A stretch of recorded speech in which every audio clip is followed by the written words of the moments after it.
Hi, hello, everybody. Welcome to Directly to You. It's 134th episode. It's me, Parker. We're Fanatics 4. We're joined by Bob. He's from the Wulff Den. How you doing? How's everybody doing? Housekeeping. You can support this channel by going to twitch.tv/Fanatics4 or youtube.com/Fanatics4 and becoming a supporter or a Twitch subscriber. You can become a subscriber or supporter by paying $4.99. But the best option is to go to Twitch and link your Twitch account with your Amazon account if you have a Prime account. Prime specifically, so you could be Prime Gaming, dude. Free sub. Take Jeff Bezos' money, take it and give it to us. I stream at least one time a week, usually on Wednesdays. I'm going to stream more times this week specifically because Pokemon's. Probably today. Pokemon, you're streaming with her? Yes, 100%, dude. Wow, 100%. tell her I said, hey, what's up? Yeah, dude, best buds. We're gonna play freaking Among Us and Pokemon simultaneously. It's gonna be the first stream ever, dude. We're gonna be in 2 categories. Anyways, politics, because that's your favorite. Yes, my absolute favorite thing to talk about. That's the one thing everybody knows about me. But anyway, if you talk about it once, then everybody thinks it's your favorite thing to talk about. Yes, of course. Yeah, definitely. But yeah, if you're a supporter, you could link your freaking Discord also to whatever account you got, YouTube or Twitch, and you can join our supporters only Discord chat. But you can also be in our Discord for free by going to the link in the description. You can say hi to Mega Man because his birthday was yesterday and I missed it. You did. Man. We're talking about the person, not the person. True, the person. Right. What if though? Like, yeah, what if? What if they had the same birthday, dude? And I mean, what if Mega Man was his actual name? I was about to say he could also choose to just be anything, really. I guess like that sounds wrong. But that's true. That would decide his name. Like if Bob's YouTube name was Super Mario, like freaking whatever Super was Bob, started on September 13th, Super Bob's right? World, because he just so happens to have the same birthday as Mario. Yeah. But yeah, I'm surprised Parker knew my birthday. Maybe he just knows Mario that much. No, your birthday's the same as my best man, so I always remember that. And then flip it around. So look at that. Nice. I said always the same as if like it could be different sometimes. I did think when I was a kid, my sister's 2 years older than I am. And when I was like 4, I was like, one day I'm going to be older than my sister. Just because I was like, that's how it is. Boys are older than girls. So like, it'll happen. And it didn't. So there's that. I was going to make going a with joke. You're too wholesome for that. I can't make that joke. Housekeeping's done, dude. I already did it. I mean, follow us on Twitter, I guess. That's true. Oh, and we're doing the tomorrow. Oh, the Among Us stream, but yeah. Well, not stream, the Among Us game with supporters. Yeah. You can join all in. You can join all in, my guys and girls. Do what you got to do, Is anybody playing video games? So yeah, I've been playing a lot of weird stuff this week. Played some Game Gear Micro. Oh yes. I played Mario Kart Live. I played Mario Maker because there was a Ninja speed run. I didn't play Mario 35. I played a lot of Call of Duty Warzone. I saw the freaking montage that Greg made of Jerry dying. Oh, that's an old montage. I just saw it yesterday. Maybe he made an updated one because that happens quite a bit. Apparently, he just in the middle of a game last night, they were playing together and they were doing really good. And Jerry just goes, I gotta go. And he leaves. And Greg got to second place and died, obviously, because he didn't have a teammate. Right. But anyway, I was also playing that stupid Phantasmagoria gold game. Phantasmophobia. Phantasmagorical. Yeah, that game sucks, and it's not even like I cannot at all see where people are coming from. That's a fun game. It's not a fun game. Apparently, Phasmophobia. Yeah, I'm looking it up now. Something like that. So it was made by one guy. So that's everybody's excuse when I say it sucks. That it was made by one guy, but like it could be made by one guy and also not great. I don't see it. I know nothing about this game except for that it's apparently scary, but I've never seen it being played. I have zero interest in seeing it being, because I'm like, oh, that's PC game. Don't care. It's a cool idea. The idea is there's 4 people. You go into like a spooky house, and you have to gather clues to find out what type of ghost is there, and you have to do that before the ghost gets you. Okay. So that's pretty cool. Because knowing the kind of ghost that's in a place means they're not going to kill you. Is that like the lore behind it? Once you find out, you leave. Oh, okay. Oh my god. But all right.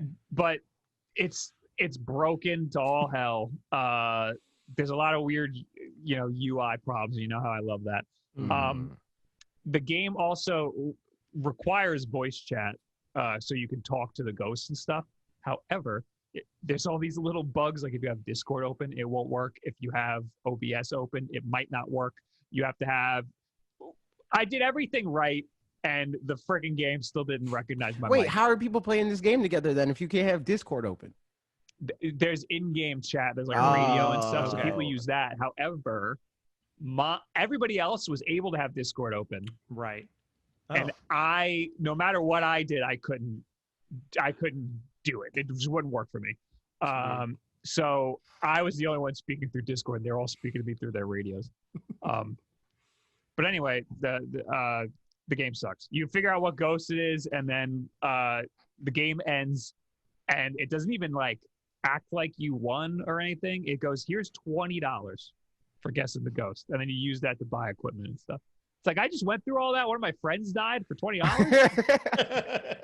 How much does equipment cost? Like, I think a flashlight's like $35 or something. Dumb. That's another thing. You have like limited equipment that you can bring, and in the very beginning, there's only 3 flashlights, so one person just doesn't have a flashlight. So do you become like, as you buy more equipment for the next game, do you become like more OP every game? Is the idea? Yeah, okay. And there's like certain things you can get that will affect different types of ghosts different ways. Like you can get salt, and some ghosts are affected by salt. But then we're just all yelling at each other like, oh, I thought I saw it touch the salt, so it can't be a specter. Like, oh, I don't know if we saw that, and then we write it all down, and then it turns out we were wrong. It's sounds dumb. The idea is fine, but it's just broken all hell, and seems like one of those things. Snail's pace. If it works right and you have the right people, it could be fun. But like without either of those, I mean, that's just like, Jackbox Party Pack games are great, but if you play them with people that aren't fun to play with, and it's man, it's an S tier. Like when Max was telling us about him playing Among Us, Dan said it's an unquestionable S tier game. There's no factors that change that at all. I mean, I was playing. You know who I was playing with, and friggin', I couldn't figure anything out. I kept going like, oh, who has the spectrometer? And it's just silence. Man. Wait, have they not played this game before? No, actually, I don't think anybody did. No, I don't think anybody played the game. No, we all did the tutorial. Oh Lord. It was sounds even worse. I could see, like, the whole idea is the jump scares and like, it's a spooky game. But the ghosts look like garbage. So it's like not scary or anything. Even Scootish wasn't scared? No, he was freaking out. Okay. He loved it. He absolutely loved it. I was like, that's why I was like afraid to like trash on it because he liked it so much. Man. Makes sense. I played the Red Lantern this week, which we talked about a little bit last week. Well, we just talked, AJ, you and I talked about it in that you were like, hey, I got this code. You want it? It's like, sure. But yeah, it's good. I played it at PAX like after you left, AJ. It was like the Sunday morning I went up and played it.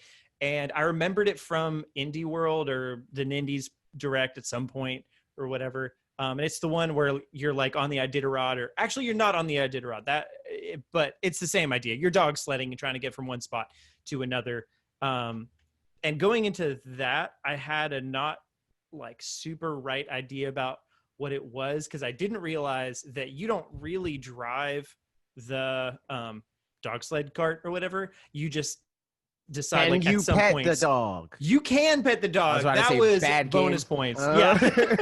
No, that's that was good. That's not bonus points. That's baseline. This is a game about dogs. If you can't pet the dog, bad game. 3 out of 10. I did get a bunch of footage of me petting the dog, and I'm going to post that at some point. So, nice. But yeah, so it pretty much like you don't like steer the thing. It just at some point is like, do you want to go left or right? Pretty much, and then you go left or right, and then most times after you've turned one direction or another, there'll be some kind of event that happens between that checkpoint and the next check. Well, they're not really checkpoints, but between that like section and the next mile marker or whatever. And it'll be either like you see an elk. Do you want to shoot it, or do you want to follow it, or do you want to whatever? Or like a bear comes up and like attacks you, or there's like an owl flying by, or various different things that pretty much like it's a survival game. So you're trying to like manage your hunger meter by having enough meat and also enough like bark from trees to be able to start a fire so that you can eat the meat and, you know, heat it up and stuff, and then enough bullets to kill enough things to get meat to eat it, and all those kinds of things. Like managing all that. Do you just have to get meat for you, or do you? So it's for you and for the dogs, but you only have to cook the meat for yourself, but you can give it to the dogs raw. Right. So then that's kind of like a thing too, where like there was one run where I had tons of meat, but ran entirely out of bark from trees. So I couldn't start a fire. So I just died. Gave all the meat to them. Yeah. So all in all, it ended up being get anything. Can you cook the meat for your dogs? And does that give you anything extra? It doesn't. Yeah. I don't think so. I didn't specifically try, but it doesn't really give you the options to either. But like, so every time you die, then the way it resets, you. Your dogs eat you. Now, every time you die, it like, you know, starts a new run, but it pretends like that last run was just like a dream of what was like, oh man, I just dozed off. Can't believe like, I died in one dream, fell asleep, it died immediately again. Pretty much. Can't believe. So, but yeah, I did manage to get to the end of it. It didn't take too long, probably like 6 runs or so, and overall probably like an hour and a half to get to the end. But there's like a bunch of collectibles and stuff like that. So it's one of those where like, I feel like if you want to play it to just get to the end one time, then like maybe it won't be worth your money at full price. How much is it? I don't know. $25. Yeah. So like at that point, yeah, that feels a bit steep for that for me. If I were to only go to the end, but yeah, exactly. It doesn't sound like my type of game where you just pick your path. Yeah. Right. And resource management, pick your path. Not my thing. No, that's not you. 100. Those are things I don't want to do. Yeah. So, but you can't. The other thing too is like, I mean, again, it's just picking things. But like at the beginning, you need 5 dogs, and there's like 9 dogs to choose from, and they have different, not abilities quite, but like some of them like sniff stuff out more often or something like that. So all in all, it was pretty fun. I think you would know if it's for you pretty quickly just by looking at like 2 minutes of gameplay, because that's pretty much what it's going to be. And then, but yeah, there's like collectibles and all that kind of stuff. So I enjoyed playing it. Again, I think it depends on who you are, if it's worth $25 or not, but it was fun. So there you go. There's that. Cool. I pretty much played Smash. Steve is still garbage. And also the Crown Tundra stuff, which I'm carried, dude. I found out because I found a freaking shiny Bisharp. So I did the Dynamax adventure. I saw that Twitter. I did the Dynamax adventure and I lost the Suicune. So I was like, oh crap, I freaking lost the Suicune. That sucks. And I saw Bisharp and I was like, what the? Because every time this is like the 3rd shiny I've just randomly found in this game. And every time I don't believe it. I'm like, is this a shiny? Because like this is supposed to be like this. Like we had this whole debate, Bob, of like this is supposed to be like this crazy hard thing that never happens to anybody, and I just freaking stumble into shinies, and I'm like, this can't be real. This can't. And then once I accepted that it was real, I was like, all right, it must be coded. Like everybody gets a shiny. Everybody that did these Dynamax adventures, and nobody got a shiny. So it's like, okay, that's awesome. I have still never gotten a shiny in a Pokemon game that wasn't scripted. Oh my god, this is like my 9th unscripted shiny in this game. Yeah, Let's Go Pikachu is the only one that I've gotten shinies in, and that was because like I did for a couple of them. I just like, you know, did the whole go in and out of a section. And I did that for like an hour and a half, and then I was like, I'm not doing this. Yeah. I'm convinced. I need to look at Cerebi or something and see if there's like a higher rate for shinies in Dynamax Adventure specifically, because that's wild. Like, it was almost like the game was like, oh man, that sucks. She didn't get Suicune. Here's shiny though. So how does it pick specifically Bisharp or what was the other one, Seadra or whatever? Like, how does it decide those instead of Suicune? It's just so as you go through the game, it's like a boss rush sort of thing with Dynamax Pokemon that can't put shields up. Like they're like nerfed regular Dynamax Pokemon. And you go through and you decide whether or not you want to catch that Pokemon. And once you catch that Pokemon, you're like, do you want to swap it with the one that you have, your rental Pokemon? And then once you get to the end, the game lets you pick through different rental Pokemon that you caught. Or the shiny. Interesting. Gotcha. I mean, or the legendary. Right. Yeah. So I only kind of understand, but I believe it. Sure, whatever you say. Don't you understand? I can help you out. I can help you out. But so the thing about it, and that specifically, I probably just would have said no, even if I caught Suicune and still got the shiny, because you're guaranteed to get the shiny. I mean, get the legendary Pokemon. At least once you're guaranteed to get the legendary Pokemon, because you can keep trying until you get it. But once you get it, you can't catch it anymore. And when you find a legendary Pokemon, basically it's like, oh, okay, you know where it's at within the cave, so you just go to the freaking scientist lady and say, yo, I want to do a Dynamax adventure, we're going for Suicune, and then you go Suicune, and then you either catch him or you don't. So like, if I would have beat Suicune and got the option to catch him, I could have still said no and then just went back to the scientist and be like, yo, I'm going back for Suicune, had to swap him out for Bisharp, my bad. You know, like, it's wild. I didn't do any. Do you still do the Dynamax battles like with other people IRL, or is it NPCs? Yeah. So the thing about this that's kind of dumb, but as I like zoomed out and was like, oh, okay, I see why they did it. It's annoying, but it makes sense for their purposes. So you can do Dynamax battles with anybody that have this. Well, anybody, I guess. But what you do is, you both go to the Dynamax adventure place.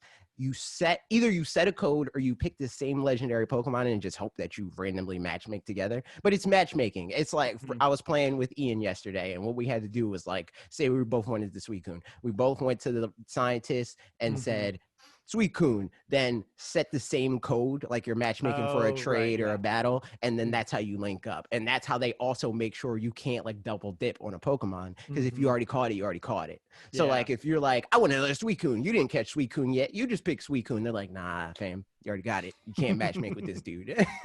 So it's like, okay, that's interesting. So I completely forgot this thing was even coming out. I had no idea. So did you plow through the main story, or you just no, I didn't even touch it. Didn't even touch it. I talked to like, because you know, like, you just go through the game and like you get to certain checkpoints in the world, and then it cues cutscenes. I did a few of those, but all of this stuff, because basically this whole thing is like structured around like different missions that you can do to catch the like box legendaries and stuff like that. Like, you want the Galarian Zapdos, here's a mission, you know. So I got like the prep for a lot of those, where they're like, hey, here's some cryptic clues to catch this legendary Pokemon, go here. And I was like, yeah, Dynamax adventure, you know. I didn't actually do any of that stuff. I want to get me a Mewtwo. Yeah, you gotta do Dynamax adventures, dude. All right, how long is this gonna freaking take me to plow through? Let's see how long to beat. You don't even have to beat it for the Mewtwo. I gotta beat it for me. That's fair, but you can still get the Mewtwo for what it's worth. Yeah, do I need to do I need to level up or anything? Can I just go right through? You don't need to do literally anything. You just go because the rental Pokemon are at just like the set level, and that's it. Yeah.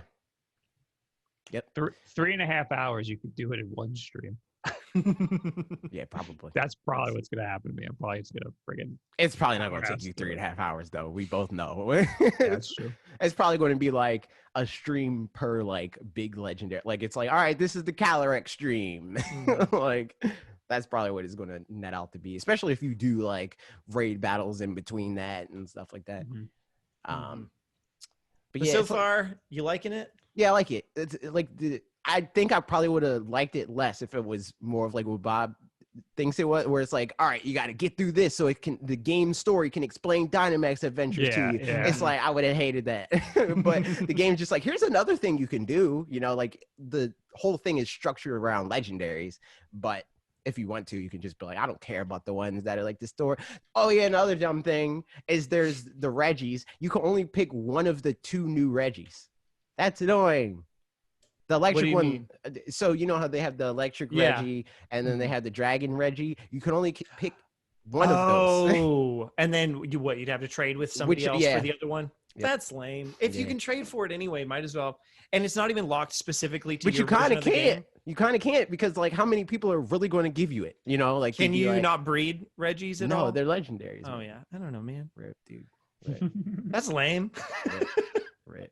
So you can only do like touch trades or people that like you a lot or have more than one game. People you know, like and DLC, you know. Yeah. Or they can start. So what you can do, is you can start again. another file with the Pokemon copy that you have that has the DLC on it. So like if you can't do like Pokemon Sword and then you're like, all right, I'll do Shield because if you don't have the expansion pass for Shield, then you're SOL. But you can make another save file in Sword and get the DLC through that and do that. How do you feel about it versus the last expansion? I think a lot more people are going to like this and understand it more than the last expansion because the last expansion was doubling down more so on what the game was beforehand, where the game really wants you to be like, come on, dude, you can be a VGC champion, my guy. Just learn this stuff. It's right here. But this is more so structured around hiding that, you know, where it's like it's still trying to teach you about the game, but it's making a story around it. It's like an in-world patch of that's better presented for people that just want the Pokemon journey, you know. I do know. I also know that Bob's favorite franchise is Fire Emblem. We're really excited about that because 100%. It's the 30th anniversary and there's things that are happening. I love Morth. I love Boyleth. That's the one. Those are my guys. And Gurlith as well. Don't forget about Gurlith. Boyleth is the fake one. He doesn't exist.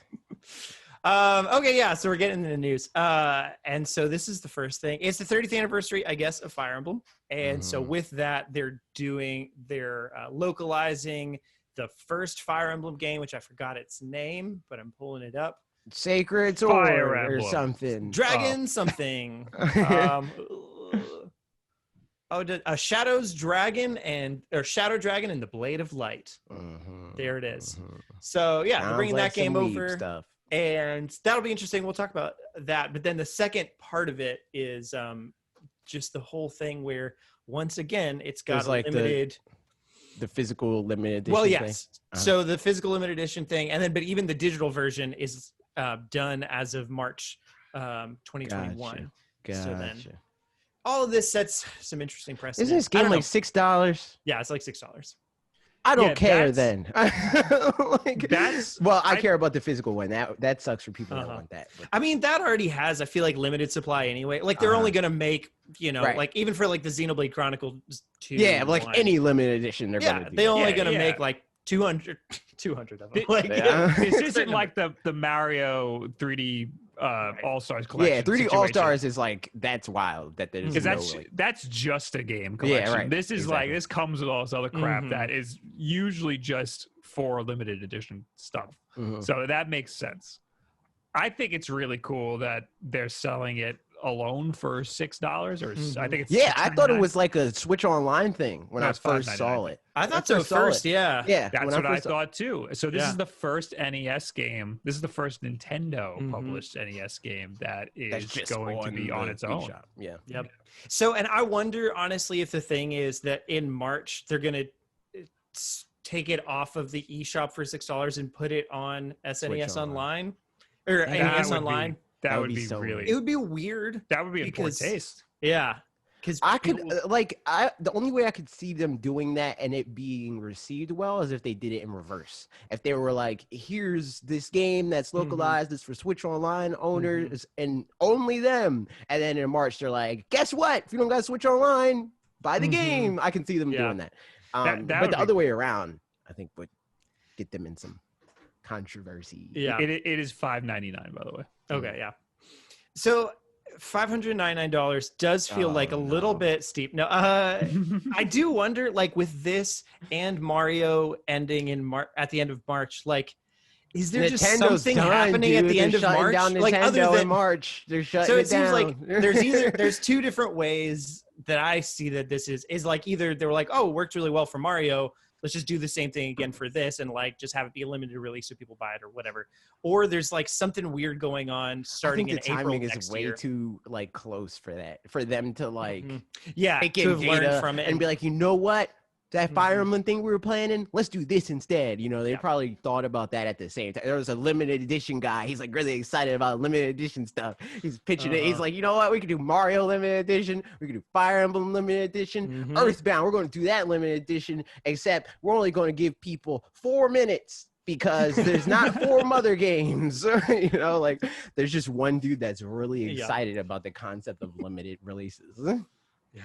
I think there's some weird hardware thing that was supposed to happen at the end of this year and is now happening in March. Whether or not that's related to these limited editions, I don't know. But it's just that there's all of this, like we didn't know anything that was coming out at the end of the year until a few weeks ago. Right. And we don't know anything that's coming out after March or at all next year, kind of. No, we do. We know a lot. What do we know? We made a whole video about it. We did. No, but as far as like specific dates, like we don't know the end of dates, March is we know like 2021. So like no, I mean I'm with you though. Like I feel like there's something like the Switch Pro or whatever it is, or Switch some kind of revision thing is at the end of March, and then like maybe I don't know, they do, you know, like they add N64 to the online and then do something a bit different, and that's why they're getting rid of the Mario 35th anniversary thing, because they're doing something like that. Like I don't know what exactly, and also the question is, what exactly that's not going to get a bunch of people really mad, because it seems like it's going to get a bunch of people really mad. But like I think something's happening, and I don't understand what it could possibly be, because even if it is a Switch Pro, like or a new Nintendo Switch, like why is it that like it's not normal for at the end of a console life cycle to not have new games for the previous console. Like it doesn't, it's so weird. Here's a question. It doesn't make any, why would they retcon what they already have for the new thing? And especially something like a Switch Pro that's presumably going to be playing all of the old games. So in 8K 120 frames per second, dude. It's gonna be exactly what they want to do. So when the new Nintendo 3DS came out, were there any new like services or something that they launched like alongside it? Because that's the only thing that I'm thinking. They did the SNES games on the new 3DS. Yeah, and those were only on the new 3DS. Yes. Okay. So N64 only on, no, I'm just kidding. But like, I do wonder if they're just using it as a time where it's like, we're going to have a big new hardware thing that's going to be just iterative, you know, like new Nintendo Switch or whatever. So then we might as well launch a whole bunch of stuff all at that same time and like do a big blowout of like, N64 games or, you know, whatever. Now you can only play Fire Emblem and Mario 3D All-Stars specifically if you have a Nintendo Switch Pro. Yep. And those are the only games that are on it. Yeah. And PT. They're going to put PT on it. That's so we do have a question. We have a question from Scootish that I pulled up from this section, or pulled up to this section because it just made sense. But he asked, is Nintendo doing limited time releases bad for their brand, or will it strengthen sales? Do you think they're doing these time releases so that people will buy it ASAP as opposed to waiting for the price to be inevitably cut? I don't think I would say it's bad for their brand in the way that it damages it, in a way that it changes it, I should say. Because there's people that obviously have a negative connotation with their brand because this is happening, but this is their brand. It's the same way that like, does the Disney vault hurt Disney? You know, Disney, that's what Disney has always done, and that's what they do. And in a lot of ways it helps their brand, because in a crappy way, but it adds urgency to it. It's like, oh man, I gotta get freaking Little Mermaid 2 or it's going away forever, dude. You know, what a classic. So they're just using that strat, man. You just gotta to read the tea leaves. You gotta be like, what's Apple and Disney doing? And that's what Nintendo's going to do because they follow them. It's weird because like Nintendo everybody always says Nintendo has this manufactured scarcity, like they purposely don't make purposely don't make enough of these consoles to meet demand so that there's more demand. But like, I mean, they always say that that's not the case, that they don't do that. And it seems like even when there is like not enough consoles, like they didn't make enough Nintendo Switches like the first 2 years, they still were the highest selling console. So it's like maybe they were making as much as they possibly could. I think that it's probably a mixture of both. It's not something that's intentional on their end, but they know that it happens, right? Where, because like if you think about it, look at the trends of how their consoles sell. They had the GameCube, and they had too high expectations for that. They're like, it's gonna do great. It's GameCube, blah blah blah, all that stuff. It didn't sell great. Then they did Wii, and then Wii sold really well, and it was selling out all over the place, and nobody can find it, That's because GameCube was like, oh, okay, we got to be conservative now. And then Wii freaking blows up. Wii U, they're like, man, it's going to be hot. We're the big guys, man. We did Wii. We're the company that created Wii. And then Wii U, nobody bought it. And then Switch came out. They're like, oh, frick, we did Wii U, man. We can't come out with this Switch and make a whole lot of them, They're just conservative, and it just works in their favor that way, that when people are excited about a thing and they can't find it, that makes them have more urgency and buy it more and blah, blah, blah. Right. Yeah. So I think them limiting the release of things like Super Mario 3 All-Stars, I think that's less of them trying to create urgency and more of them just trying to create like a really special thing that like, I think we could all agree that that's eventually going to be sold individually. Yeah. So like it'll still be available for everybody. It's not like they're trying to purposely keep it away from people. Yeah. I mean, especially because Fire Emblem, that's the we talked about that already. That's a limited edition thing. Yeah, because like the individual Super Mario 64, Sunshine, and Galaxy, those don't have anything specifically to do as individual games with the 35th anniversary. Like the only thing that has to do with it is this collection. So like it makes sense that this collection would only be here during the 35th anniversary because then you'd be like, oh yeah, you got that collection? Yep, because I was there during the 35th anniversary. I don't like something about that. Whereas then later, if you can just get the games, then that just same thing with like Super Mario 35. Like if it's like now it's Super Mario 99 because Tetris 99. It's not 35th anniversary anymore. And the other thing with this, like, ultimately, like people are getting really bent out of shape about all this stuff, and I'm curious what's going to happen, but I don't really care in a lot of regards because like we don't know we know that one thing is going to end, but we don't know exactly what that means a new thing is going to start. So like there's no reason to get mad about it now because it could be like when they were going to take down the jump rope challenge. They were going to take that down for whatever reason, and then people were like, no, don't take it down, and they were like, okay, I guess we won't take it down. Like, so with this kind of stuff, it's anytime I see somebody like trying to explain exactly why they're mad in Twitter comments, they'll be like, well, what if I don't have a Switch now and then I want to buy one in April and then I can't get the game? It's like, first of all, just get the game now and then buy a Switch later. Or like, that's not, you do have a Switch, so don't even worry about it. Like there's a lot of people that like doing that, and it's funny because it's like people accuse us preemptively of doing that, right? Where because like we make a lot of videos where it's like, it'd be cool this, it's like you're making stuff up to get mad about. It's like, no, we're just saying stuff that would be cool, like it takes an extra step to be like, this would be cool, and if it doesn't happen, I'm blowing something up, like, so I get. That people are going to do that. It doesn't really surprise me, but it's definitely like dumb that they do. Like this could be a problem 100%, but let's not get mad at it as if it is already, like it's crazy.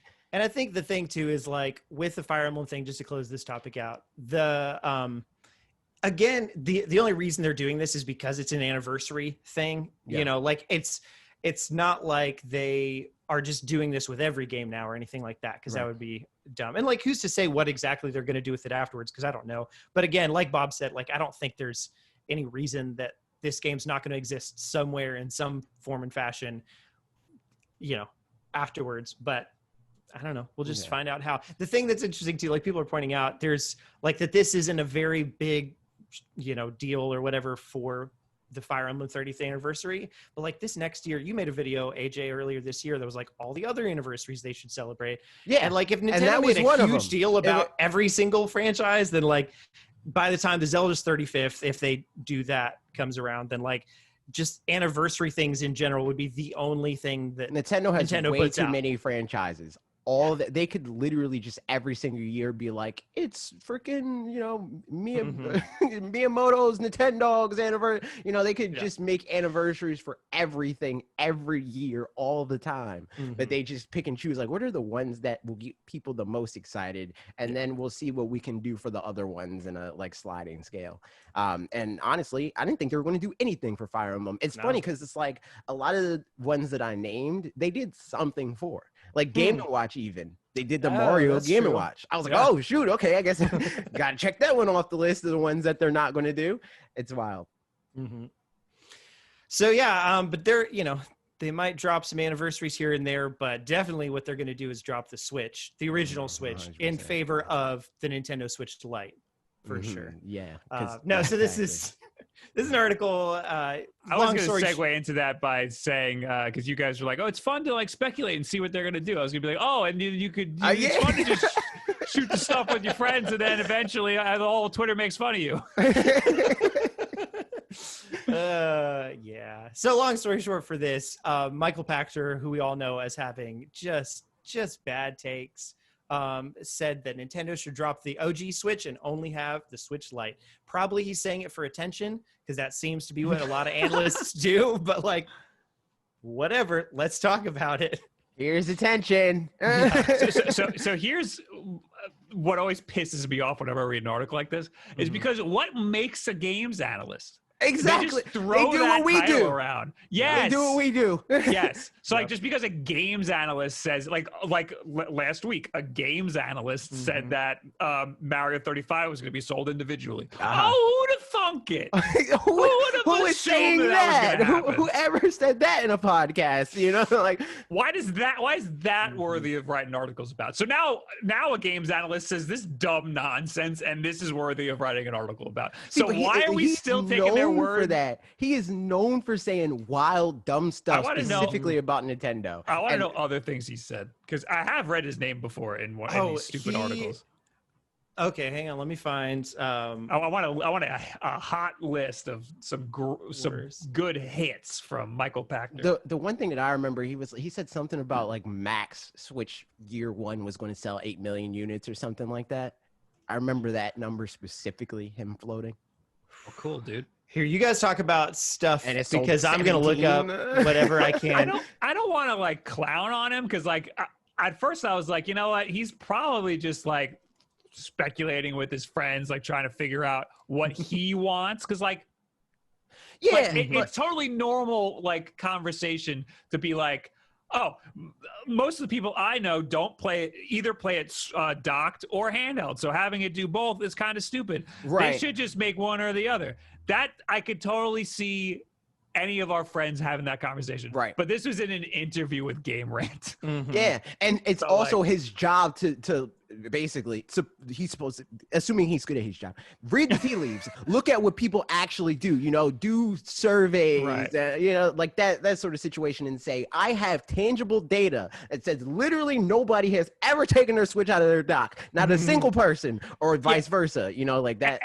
In the article, he says, I don't know, like 20% of people probably don't even like use the Switch functionality. Like 20% of people play it docked and handheld. He just threw that number out there. It's like, dude, you're an analyst, man. You gotta get it right or don't say it at all. Every time anybody says something like in an official capacity, obviously, like you said, with friends, where it's like, I never play my Switch docked. I'll be fine if or vice versa. But my experience has been very similar to what Nintendo has said, where it's like, it's pretty much even across the board if you break it up into each category, where it's like maybe 40 people play it exclusively handheld, and then 40 play it exclusively docked, and then the other 60 or the other 20% play it both, you know? So it just ends up being equal because half only do one thing, the other half only do the other thing, and then the rest do both equally. And it's like, I can't even, like I said in my tweet, I can't even quantify how much I do what, because it really just depends on what the game is, what phase of my life I'm in, you know, like, oh, I'm streaming now, so a lot of it I'm streaming on docked or whatever. But like, I'll honestly say I do 90% of it docked. And like, yeah, I understand that most people will do it one way or the other, but I think most people want the option. Yeah, I think most people have a Switch because of the option where they can do whatever the hell they want with it. Because I've honestly, even like removed from videos and all the other stuff, I've had that moment where it's like I'm playing, literally the day I got my Switch, I was playing Breath of the Wild over Logan's house, and he was like, yo, you trying to go out and, you know, get something to eat at McDonald's or whatever? I'm like, dude, I'm playing Breath of the Wild. And I was like, wait, I can do that in the car. like I have that moment still to this day where I'm like, oh shoot, I can still keep playing this while I do another thing, you know? So it's like, I don't know, having the option is a selling point regardless of how much you use it. Even if you undock your Switch one time ever, it's worth it. Like, I found, for what it's worth, I remember that there's worse takes than this, but I haven't found any of them. One of them specifically was that in 2017, Michael Pachter predicted that the Switch will sell 1 million units in the financial year 2017, which was only a month or so, and 5 million by the end of financial year 2018, which ended up being like what, 13 million or 17 million or way more than that. I don't remember what else. There were some other things, especially in the early days, that was like, when it pertains to Nintendo, he's always wrong. Like it seems like in one way or the other. There's some times where it seems like he's also like, oh yeah, it'll be like 3,000 billion Switches probably, and it's like, no, that's too many now. I don't think I've ever seen him be positive about Nintendo. I don't know. He has either. I think the problem here in this case is that he said Nintendo is stupid. Yeah, exactly. And that's what I'm like, oh, it's just a dude talking to his friends. That's something we would say about something Nintendo did. But in this case, he's talking about selling Switches, which is one of the highest selling consoles of all time. He's like, oh yeah, the most cash rich company in all of Japan. They're dumb. They're very stupid. You know, there's $1 billion to just throw at anything whenever they want to, but they're stupid. You know, like, let me read exactly his quote. He said Gaming Bolt. I'm sorry, that was the interview he was doing. I don't really understand the whole hybrid concept. I don't think most people. Let me read it in a voice that I think he would say. I don't really understand the whole hybrid concept. I don't think most people play in both modes. I would say maybe like 20% of Switch owners play both modes. And I think most Switch owners play it handheld only. So I honestly don't understand the whole point of the hybrid. Who cares? Play it as a handheld. That feels about right. Yeah. That's a direct quote. And he's just throwing around I thinks and maybe and I don't know. So like he's literally just trying to support his own... a certain somebody that's infamous on social media that I'm not going to name by name, but they also speak in pejoratives like that, where it's like, you know, a lot of people, everybody I know does this, and all the guys that I know, they all tell me, they tell me, you know, one day I was talking to this guy and he told me he never plays handheld, throw it out of the window. This is exactly like what like a YouTuber would like a talking head YouTuber would do. I think blah blah blah blah blah because all my friends blah blah blah. Yeah. There's more here too, and Nintendo isn't that smart. That's the part where he says that's the one. Dumb. So you never know that. So you never know what they will do next. But okay, so Nintendo's not smart, so you never know what they'll do next. But I think the smart thing would be to get rid of the Switch console and only have the Switch Lite. Get rid of the docking station. Get rid of playing on the TV. Maybe offer a Fire Stick style dongle for those who do want to plug it into a TV. That's the smart thing, according to Michael Pachter. That's the one. Again, I don't want to clown on the guy. No, I mean, but he's making at least easy. On this take, it's worthwhile to clown on him. Making it too easy. Yeah, man alive. I mean, also the fact that like if he was paying attention, 3 years ago, when Nintendo put out the actual stats, like you were saying, AJ, of like, these are the stats, people play it this way and this way, like, then he would know that they know how much they're doing it. So it's not a question of smart as far as like, I wonder what the audiences want. It's just a question of like, okay, well, audiences obviously are doing it this way. So we're just going to keep, you know, like if people do half and half, we'll keep giving them an option of half and half. Even with the option, the cheaper option of the Switch Lite, people are still buying the regular Switch. Switch. The whole thing. Like I was talking to a friend yesterday who he's trying to buy a 3080 graphics card or whatever things. And he was talking about how there's PC like stuff. Yeah, right. Gross. No, but like, so he was talking about how pretty much similar to, I don't know why I went with that example instead of just the Xbox Series X and the PS5. They have a cheaper version and a more expensive version, but by all reports, it sounds like they're making 6 times more of the expensive version for every one cheaper version, at least this holiday. Weird. That's weird. So, but it makes sense to me because when you have the cheaper option and the more expensive option, and the cheaper one is out of stock, then you're like, I guess it's not really that much more to get, you've already like convinced yourself on the cheap thing. So it's like, I mean, then I'm really, I'm just paying $200 because I've already in my mind, I've already spent $300. Even so then so I got the freaking cheaper Wii U because the more expensive Wii U was out of stock. Interesting. So it's like a lot of times it just seems like people go for, especially I guess it depends on like the difference in price. Yeah. Oh, for sure. Where it's like, oh, it's just $100 more and I get 200 more gigabytes or whatever. I'll buy that, because for the longest time, like the most expensive iPhone or whatever would be the one that sells the most. But now because they branded it as like, it's just 12, dude, it's the same thing. That's the one that's going to sell out because it's $200 cheaper. And it's just it's the flagship one. It's the one that they said everybody's going to have this one, dude. It'll be just as cool as the guy that has the Pro Max. He's just extra, you don't got to worry about him. But you still have the 12, so you're still cool, dude.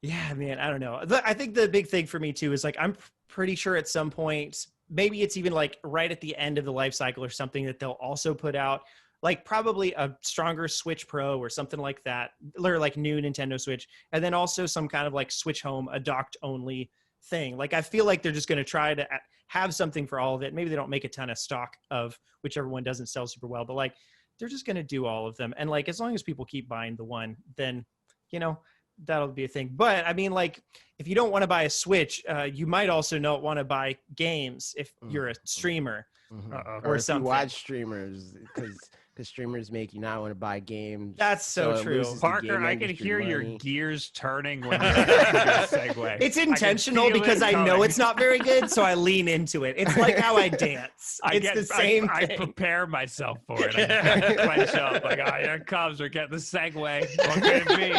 What's this one? I'm glad to hear it. Yeah, everybody knows what we're talking about, but there was this real bad take this week. They got super ratioed on Twitter, which is really funny. What does that mean? It means that more people are disagreeing with you through replies, quote retweets than they are liking your tweet. Okay, because all the comments were just get ratio. I was seeing people being like, just retweeting this to ratio you more. Like that. Yeah, that's great. So I mean, the big picture, it's Alex Hutchinson, who works at Google Stadia, right? Doing something. We'll get into that. Let's see. He is, the creative director. Oh no, he doesn't anymore. Maybe no. He probably took it out of his profile. Oh, okay. He took it out of his profile because he over exaggerated what he does specifically. So he was basically like essentially he's like, I'm a top dog at Google, and then it's like, I work at a studio that Google owns. Like working. Yeah. When I read it, it said Google Stadia. Yeah, but now it does not anymore. Stadia Games and Entertainment, Montreal Studios or whatever. Like I'm just one of their studio heads, creative directors, not even head of the studio. Yeah. So, but his tweet was the real truth. Well, so first he tweeted, streamers worried about getting their content pulled because they used music they didn't pay for should be more worried by the fact that they're streaming games they didn't pay for as well. It's all gone as soon as publishers decide to enforce it. And then pause. That's true. Yeah. Keep going. The real truth is the streamers should be paying the developers and publishers of the games they stream. They should be buying a license like any real business and paying for the content they use. Yikes, dog. That's the yikers. Oof. That's the big oof. So every time this topic comes up, I'm always like, because like the streamers and stuff and the content creators and all that stuff are like, man, you owe me, pay me money. I'm owed the game that you make. And then, creators push back, like game developers and stuff, they push back and they're like, no, you blah, blah, blah. And then some, they get it.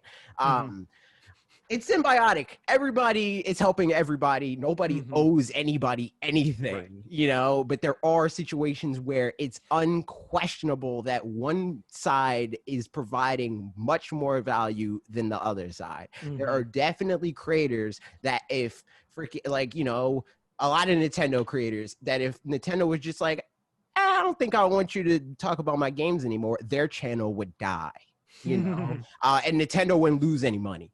But vice versa, there's stuff like freaking Five Nights at Freddy's that wouldn't have took off without Markiplier. Phansmagoria. Yeah, exactly. Yeah, Among Us, like right, exactly. All that. So it's like it's symbiotic. It's definitely not something that like either side is owed, and that's the one part of it that is like that rubs me the wrong way specifically because I don't like the entitlement on either side. But this guy's take specifically is stupid because it's like, but even then, I mean, because a lot of people's defense seems to be that like, well, the genie's already out of the bottle, so you owe it to us to maintain status quo. It's like people have been streaming this for free for however long and making money with it. So that means that when you say this, or do you mean a specific, like in specific game examples, or just games? Just in general? anybody, like just that most studios either are okay with people streaming games or they don't do anything about it. So therefore, it should be the status quo that's maintained actively by every studio. Period. Also, maybe I've been reading this a little bit wrong this whole time. Is he saying that anybody that wants to stream a game, so like I bought a game, and so like, yeah, I'm just a regular person, I buy a game, I should pay a license to be allowed to stream that game? Or is he just saying no free copies for media?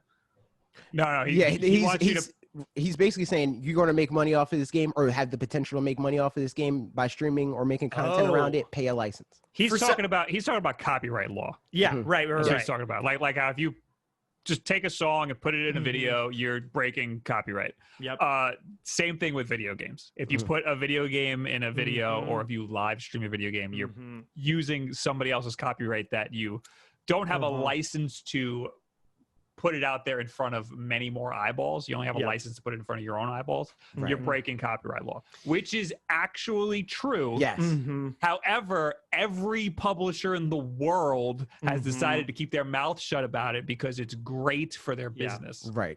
The only times it's not great and the only other times I've heard publishers speak out about it is narrative-driven games when people like Markiplier and PewDiePie and all those people play games like Firewatch and stuff. And there was one specific game where the publisher or the developer, it was an indie game, the developer was actively upset and saying that so many more people watched those videos than played the game. They made almost no money. And it's because it was a narrative driven game and nobody wanted to freaking play it because they all just watched it. And like that I understand, and I do think that there's I don't think there should be laws or anything, but I think it's on the creator, the content creator, to not stream or play too much of certain games, like narrative driven games. They should leave the end out so that, especially if it's an indie game, leave the end out so that the viewer can figure it out for themselves and give the developer some money. Definitely. Especially when they use this as an argument of like, it's symbiotic. You gotta be aware of what you need to contribute to that relationship. Exactly. And you brought up how his angle is specifically around copyright law and stuff like that, and that's another part of it that makes me cringe deep inside of my soul. Because whenever it's stuff that's like legality behind anything, people immediately jump to the defense of like, what I do is fair use. It's like, actually no, you don't know that. You don't know that. I knew you were gonna say that. Nobody knows fair that. Use. I saw somebody quote tweeted and said fair use. I was like, you don't know what that is. Exactly. You don't know what fair use They're is. like, by law, I have fair use. It's like, it's not a law, dude, and you don't know because it's a case-by-case thing that only applies in court. Do you have thousands of dollars to take this multi-million, if not billion-dollar corporation to law? I mean, to court to find out if your thing is fair use? It's also not fair use to stream a game.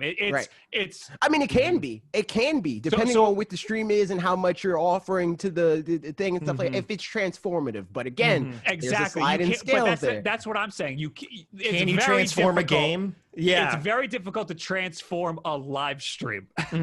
If you're making a video like a review, reviews are covered under fair use. But it is a little weird. Like, how much of the freaking video are you going to show? Like, if you're reviewing a movie, are you going to show the whole freaking movie in the review? No. But in a live stream, you're playing the whole game. Right. The purpose is the same because it's usually like category based. It's like, okay, with reviews specifically, it changes it from being like pure entertainment to being educational. Whereas like streaming, like us streaming Fall Guys, that's entertainment to entertainment. The entertainment changes form a little bit, but not legally. It's not like in a different category. It just, the way that you interact with your entertainment changes. And that's not really enough to be like, all right, well, it's fair use. Yeah.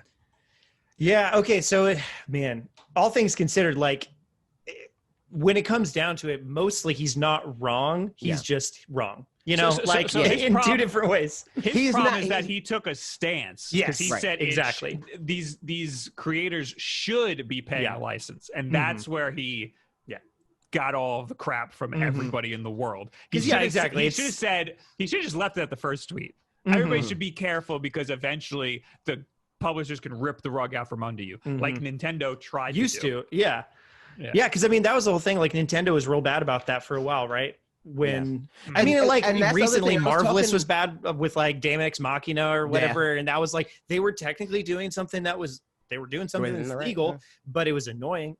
And it hurt them, like legitimately hurt them. That's something I was talking to Ian, because this broke right around the time we were streaming this, and that's why I've always had like a weird relationship with this as far as the content creator side of it goes, because most of my content, if not all up until I started streaming, falls under review. It's not just pure entertainment or whatever, right? It's always more leaning towards like educating something on somebody on something, you know? So I never really had any of the problems that people are talking about. I've literally never gotten a content claim from Nintendo, not a single time. So like whenever people are like talking about like how much they're like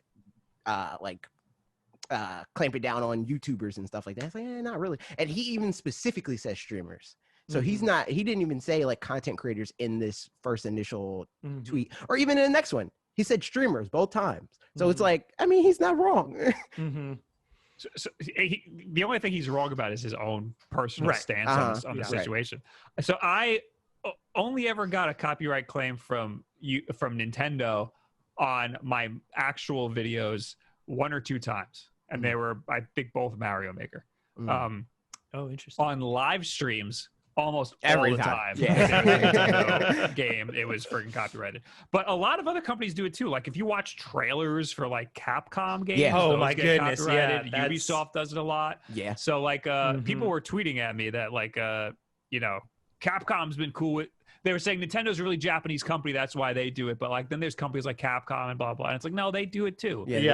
No, I remember a video that I made that, like, because usually we'll only use 15 seconds or less at a time, and then like, swizzle it around and stuff. That's less of a, like, a lot of people think that that's a legality thing. They're like, no, I'm legally allowed to play. It's just because it skirts under content ID. Like that's literally the reason why it works. But there was one time where I think I left a longer section in the 15 seconds, but had like blurred out the middle to put text over it or whatever, but so neither of the sections were longer than 15 seconds on their own, but the whole bit, it like caught this because it was sequential and then 10 seconds and it caught exactly. And I was like, Capcom. And it was Capcom. It was Monster Hunter World.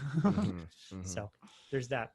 The only thing that I'm like, what these days that I'm like even thinking about content ID is if it's an anime thing. Like I did that anime games video with Ian, and when I was working on it, I forgot completely about it because like I haven't gotten a content ID claim in years at this point. But then I was like thinking last second, I was like, oh no, this is an anime video. We're going to get claimed, and even then didn't get a claim. Oh, well, there you go. So it's weird. Yep. things are going to change in the future, specifically 2021. We're going to get more games. We made a video about that this week. And here's some comments that you guys left on that very video. We both made the video. We did. Together. Yeah, that was fun. We're going to do, for people out there, we're going to do more of those. I think that's a great idea. I like that idea. Yeah, because I was thinking, we talked about a lot how like the situation with like you and Will and stuff like that, and I was like, but we can avoid that because our videos are about the same thing. So like if we can like maximize the amount of like value that is the same from user to user, like if they're introduced to me, a lot of times it's going to be, this is AJ's channel. You know, here's that guest part. I had the same thought where I was, this is my like cold shower thought, my keeping me up at night thought, where I'm like, how could I have made this work? And it is that. Do you still think about that often? Oh, all the time. Oh, so what clicked in my head was, it was probably exactly what happened to you, I bet. Binging with Babish, how he, you know, it became the Babish universe, and he brought on that woman, I forgot her name, Sola, but he's in her videos. Yes. So he's trying to wean the audience into her videos by being in them in the beginning. Yeah, it's the comic book strat. Ironically, you know, it's like, oh, you want to love Black Panther? He's in freaking Fantastic Four. You know. But then there's channels like My Life in Gaming, or Rhett and Link, where they're both in the videos and they both do it together, and like that's really the only way I think that can work. That channels can work like that. Yeah. Yep. Because at the end of the day, no matter how hard you try, it's personality driven. It's like MKBHD talks about all the time how he's like, oh, my videos, you know, people don't really care that much about the personality. Yes, they do. Like if it was literally anybody else, they wouldn't watch his videos. But because it's MKB, like he could hire somebody to review on his channel and it wouldn't get as much views, guaranteed. Because people care about him as a personality, even if he's not like a big personality, you know? Right. And luckily, I mean, like, you and I have fairly similar writing styles and stuff like that, enough to where it like blurs the lines to some degree. When we don't, like, I think that also helped a lot. Yeah, where it's like there's certain things that you said or told me to say that I was like, oh, I can make this entertaining for Parker too. Where it's like he put in the script, like, because we say let's talk about that a lot, or that specifically. So he was like, we both say it at the same time, and like just my initial reaction, my honest reaction is like, I don't want to do that. That's too much. You know, like that's too much. So it's like, oh wait, I can literally just do that in the video and turn it into a bit, like stuff like that. And people like that, you know, that back and forth, especially people that watch directly to you, that are like the best on, like the people that we can count on for attention time, more or less. Where it's like those are the people that's like, that was funny, or I missed that. Let me, you know, that sort of thing. But that's you also injecting your personality in so that people will be more interested. Yeah. And and scripting and doing the videos together makes that easier, because when I'm scripting a video that's my video, I'm worried about getting the facts right and making sure it's structured well and all that stuff. I'm not really worried about injecting bits. But when I'm doing videos with other people, I see what they say, and that's like, oh, I can. It's easy to riff off of something. You know, exactly. Yep. Yeah. So, and we did. And here's the things. Y'all ready? So 2021, I pulled mostly, like a lot of the comments were great. And were people being like, yeah, 2021 sounds like it'll be a great year, which is awesome. So that said, I pulled mostly the negative ones. Or people being like, they're not all. You're dumb. This year's going to suck. Yeah. They're not all specifically like negative, but like, you know, leaning towards that direction. One of them specifically quite negative. Yeah. That guy subscribes to us, and he does that a lot. And I asked him, I was like, why are you here? Like, if you don't like anything that we do, why are you here? He's like, oh no, I like these videos. And I'm like, all right. Well, there you go. So you have a funny way of showing it. Yeah, all right. That's fun. But so, with these videos, like last year specifically, because 2020 is 2020, it's funny how the trajectory of that went. Because in the beginning, people were like, yeah, man, 2020 is going to be great. And then like, as the pandemic progressed, people were like, this aged well. And then as soon as like freaking Hyrule Warriors was announced, those comments stopped. You know, people were like, oh, this year's great. You know, it's like, and It's funny because whenever we do these videos, and it's just because like that's how the YouTube algorithm works, but the videos are all basically getting towards that of like, yeah, this year is going to be good, you know, like regardless of like what your individual opinion is on like individual releases, it's going to be better than last year because for people that are buying a Switch, they have access to last year on top of what's here this year, you know. But people always comment on it where it's like, Fanatics 4 2020, it's going to be great. 2021, it's going to be greater. Yes. Yep. Right. It's true. So these first two are about Pokemon Snap. These aren't super negative, but oh my God, I forgot about that game. Yeah. So Gliger Guy, said, I think you're putting too much stock in how big new Pokemon Snap will be. I think it'll be just like the first game, an on-rails shooter, just with more levels and Pokemon. Speaking of which, since next year's Pokemon's 25th anniversary, I hope a Diamond and Pearl remake happens. They'll have had 2 years to make it since the DLC team is different from the main team. So I think it would be great. This comment's weird to me because I didn't really put any specific stock in how big the game would be. I just said that it's likely going to be bigger, which is like, I would certainly hope it's going to be bigger. Yeah, exactly.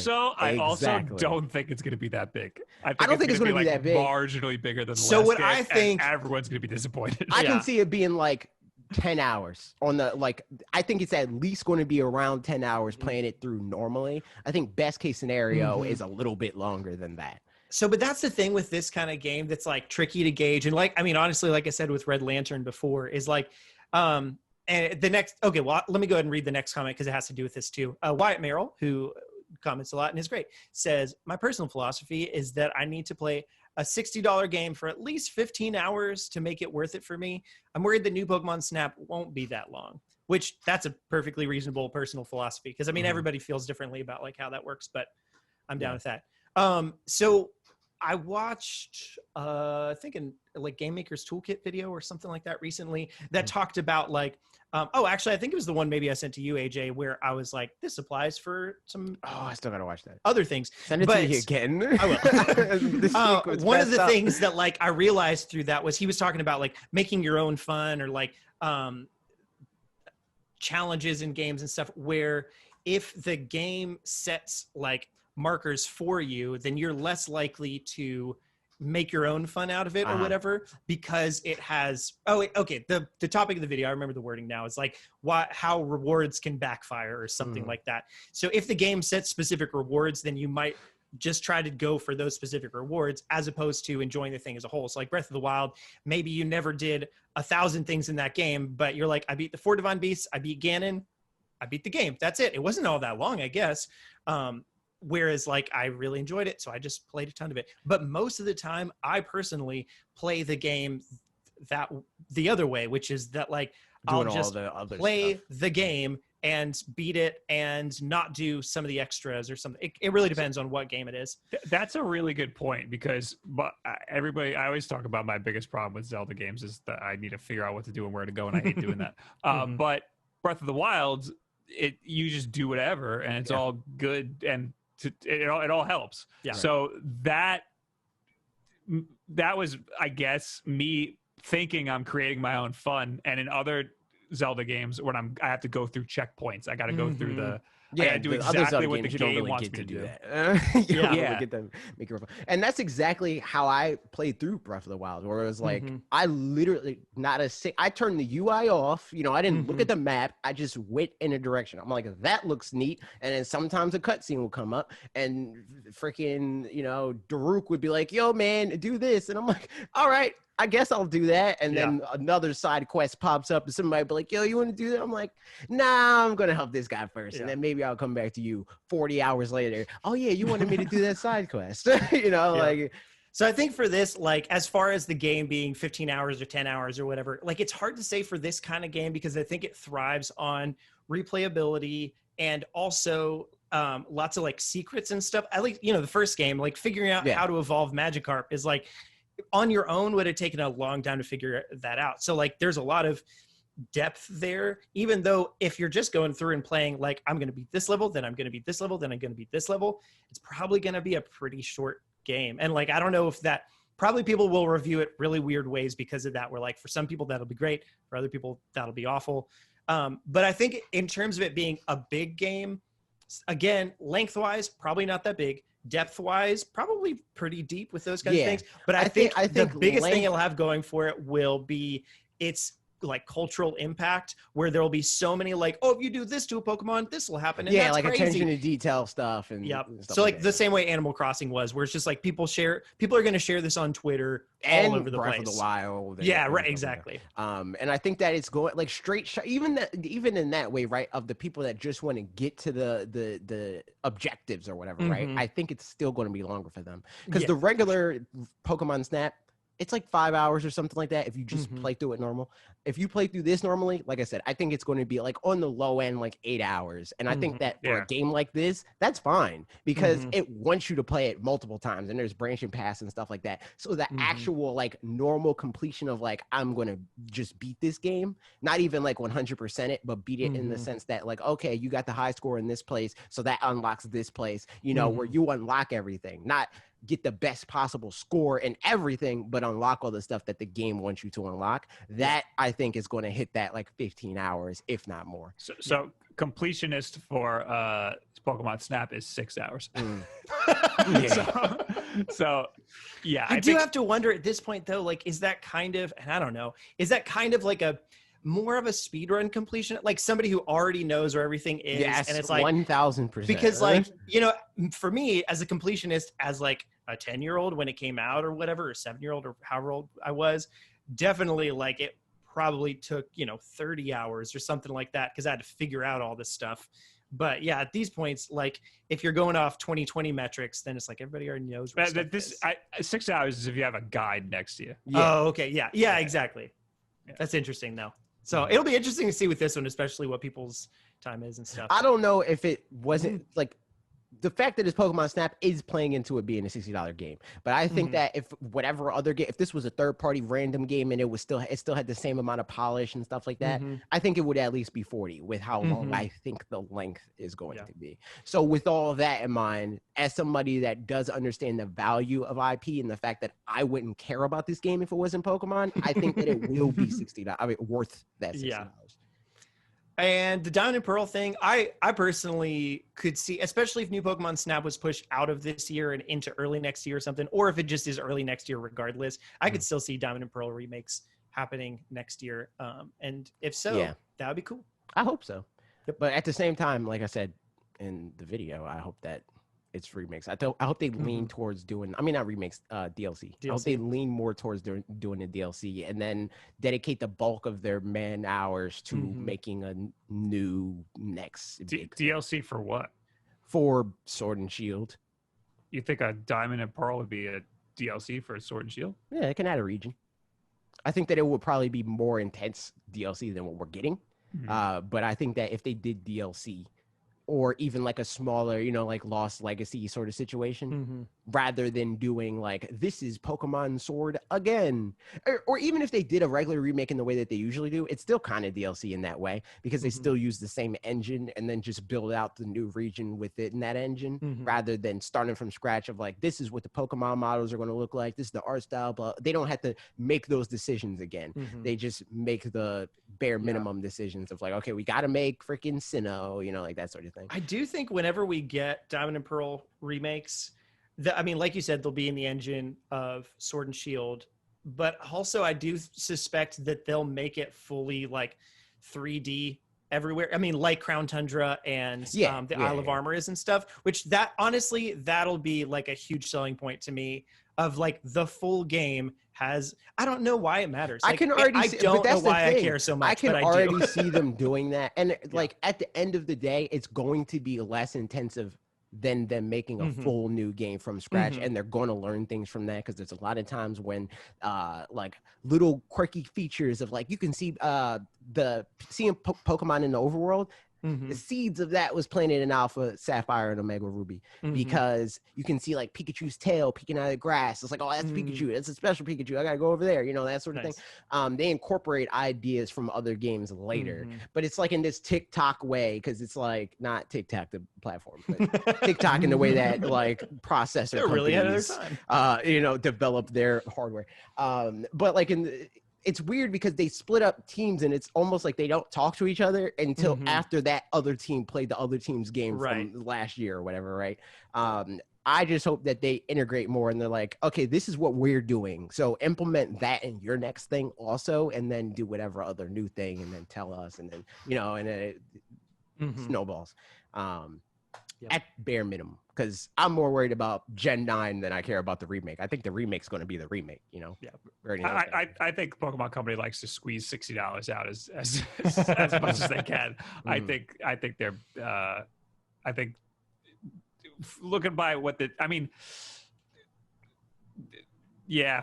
was expecting a new game this year, but instead we got 2 DLCs, which I'd rather have 2 DLCs than a whole than a like a crystal Pokemon or gun or whatever it was going to be. But no, I think if they're going to do a remake, they're going to, because even Pokemon if they Attack Dog. Even with this year and the way that they did that could very well mean that Gen 9 is going to be bigger than Gen 8 was, because they've never taken that year off in that way. Right, exactly. So now even they have them regular doing it schedule once, past that. Right, even them doing it once is buying them more time than they've ever bought themselves before. So that'd be good. I'm just being greedy at this point. I'm like, I want it to be freaking GTA, dude. Like, I want it to be the best case. You know how I made the video where it's like, best case scenario is they sync their schedules in a way that they can make one Pokemon game every 5 years. And if that's the case, then Pokemon could be every Pokemon game could be huge, But they're probably not going to do that. Next comment. This is from Chronically Cal, who says, I don't want to be a negative Nancy, but as much as I want to think 2021 will be amazing, I'm not sure it will.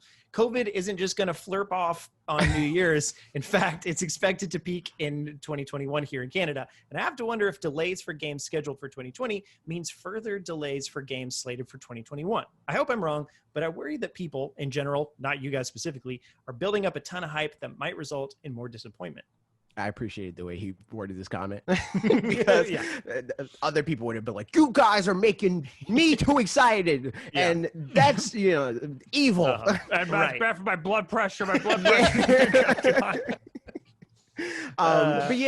I responded to his comment a little bit where I basically was saying, it's like, that's going to happen, but it already happened in a way that benefited 2021 already, where it's like, chances are 3D World was a 2020 game when they first played it, but now it's a 2021 game. Same with Monster Hunter, that sort of thing. Like, today's game is tomorrow's game. So there's going to ultimately be less games there already was less games in 2020 than they planned, and less games in 2021 than they initially planned. But we're not going to know the difference because they already scrambled everything up to account for that, And I think the other thing is, like, at this point, COVID's not going to be a surprise in 2021. Yes. Like, so, like we heard that Square Enix pretty much paused development from April to May or something like that because COVID was like, we just can't. We're going to all work from home and kind of not do anything.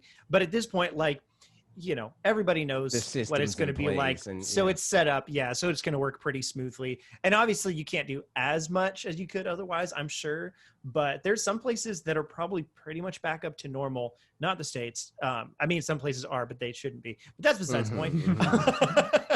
I'm in the South, so I'm talking about me. Yeah. But so I think there is some of that for sure. But I think less will be pushed out of 2021 than was pushed out of 2020. So in the end, we still will have, maybe 25% more in 2021 than we would have, and then 5% less. So we still have 20% more. Yeah. I think that, like, what's going to happen, like, if Nintendo's plan was to rev up, which you would want to do with a console life cycle, right, is to have more games in 2020. Now they have a comparable amount of, like, high profile games that they had, like, in 2018 and 2019 and stuff like that.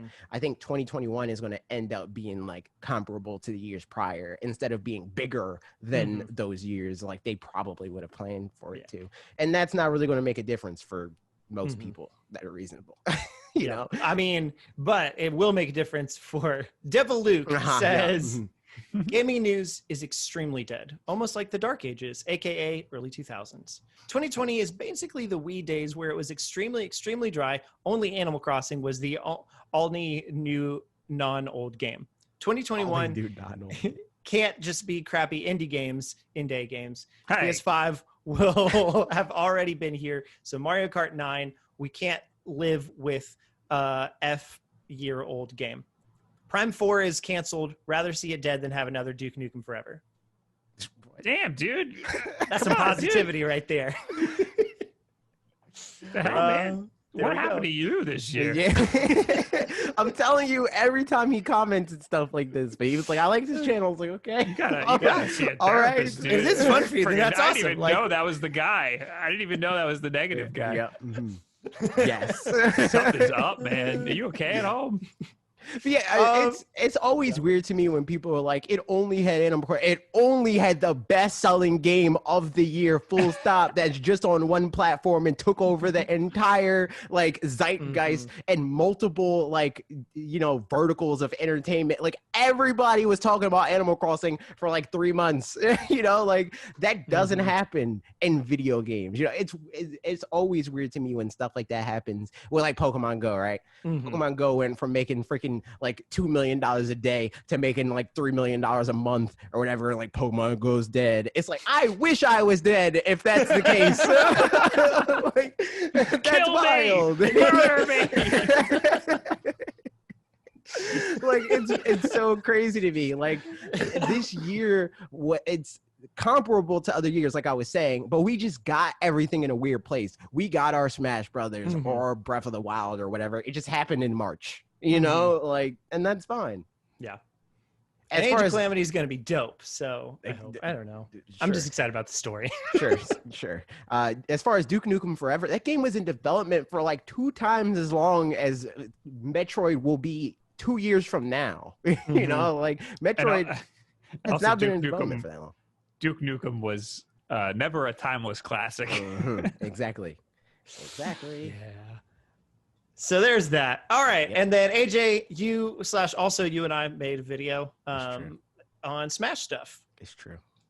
So I wanted to make this video for a while. I wanted to have it up the same day as Steve, but as we all know, the world exploded at this channel for the month. Yeah, so that didn't happen. But yeah, I had fun making this video. I liked looking at all the characters in a positive light, because when I'm playing the game, like, I think all the characters, and I think I've had this conversation, I was talking to you about this on stream, I think, where it's like all of the characters, if you're playing as the character, are fun. You know, like, they're fun to play. They might not be great or whatever, but they're fun. So it's like I wanted to go through and be like, this is why I think, at least one reason of why I think this character should be in the game, or this series should be represented within the game. And that's cool. And I made well, we'll get to that when John Francis's comment. But there's characters that I like memed on, where it's like, take this character out or whatever. Ultimately, I still gave a reason. Yeah. Chip Corley said the argument supporting Ice Climbers in regards to their unique moveset. In an alternative world where they're an echo fighter of Rosalina and Luma, do they still deserve it? Deserve what? To be in the game, to be in Smash. Because the reason why I gave is because I think that they mean a lot to the game because of how they play, more so than what their franchise means to Nintendo's history or whatever. Okay. Because like they gave Sakurai a reason to have a puppet character in Smash, and their execution, because of the mechanics in their game and the theming and stuff like that, works really well.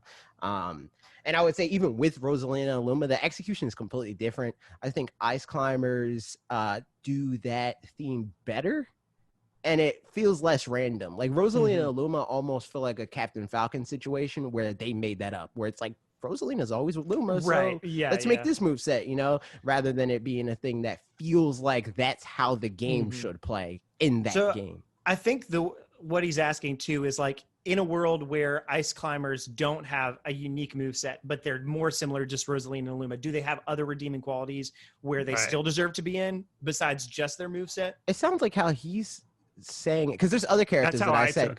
That's how I took it. In this video, I also there's also characters where I was like, I think they deserve to be in for their moveset. And he didn't really bring that up. And the wording sounds more like if Rosalina came out first and then Ice Climbers came out the same way that Rosalina and Luma are like puppet fighters, would they still be worth it? So basically, I didn't bring up Rosalina and Luma for their gameplay because they're Mario franchise, and I already gave that justification.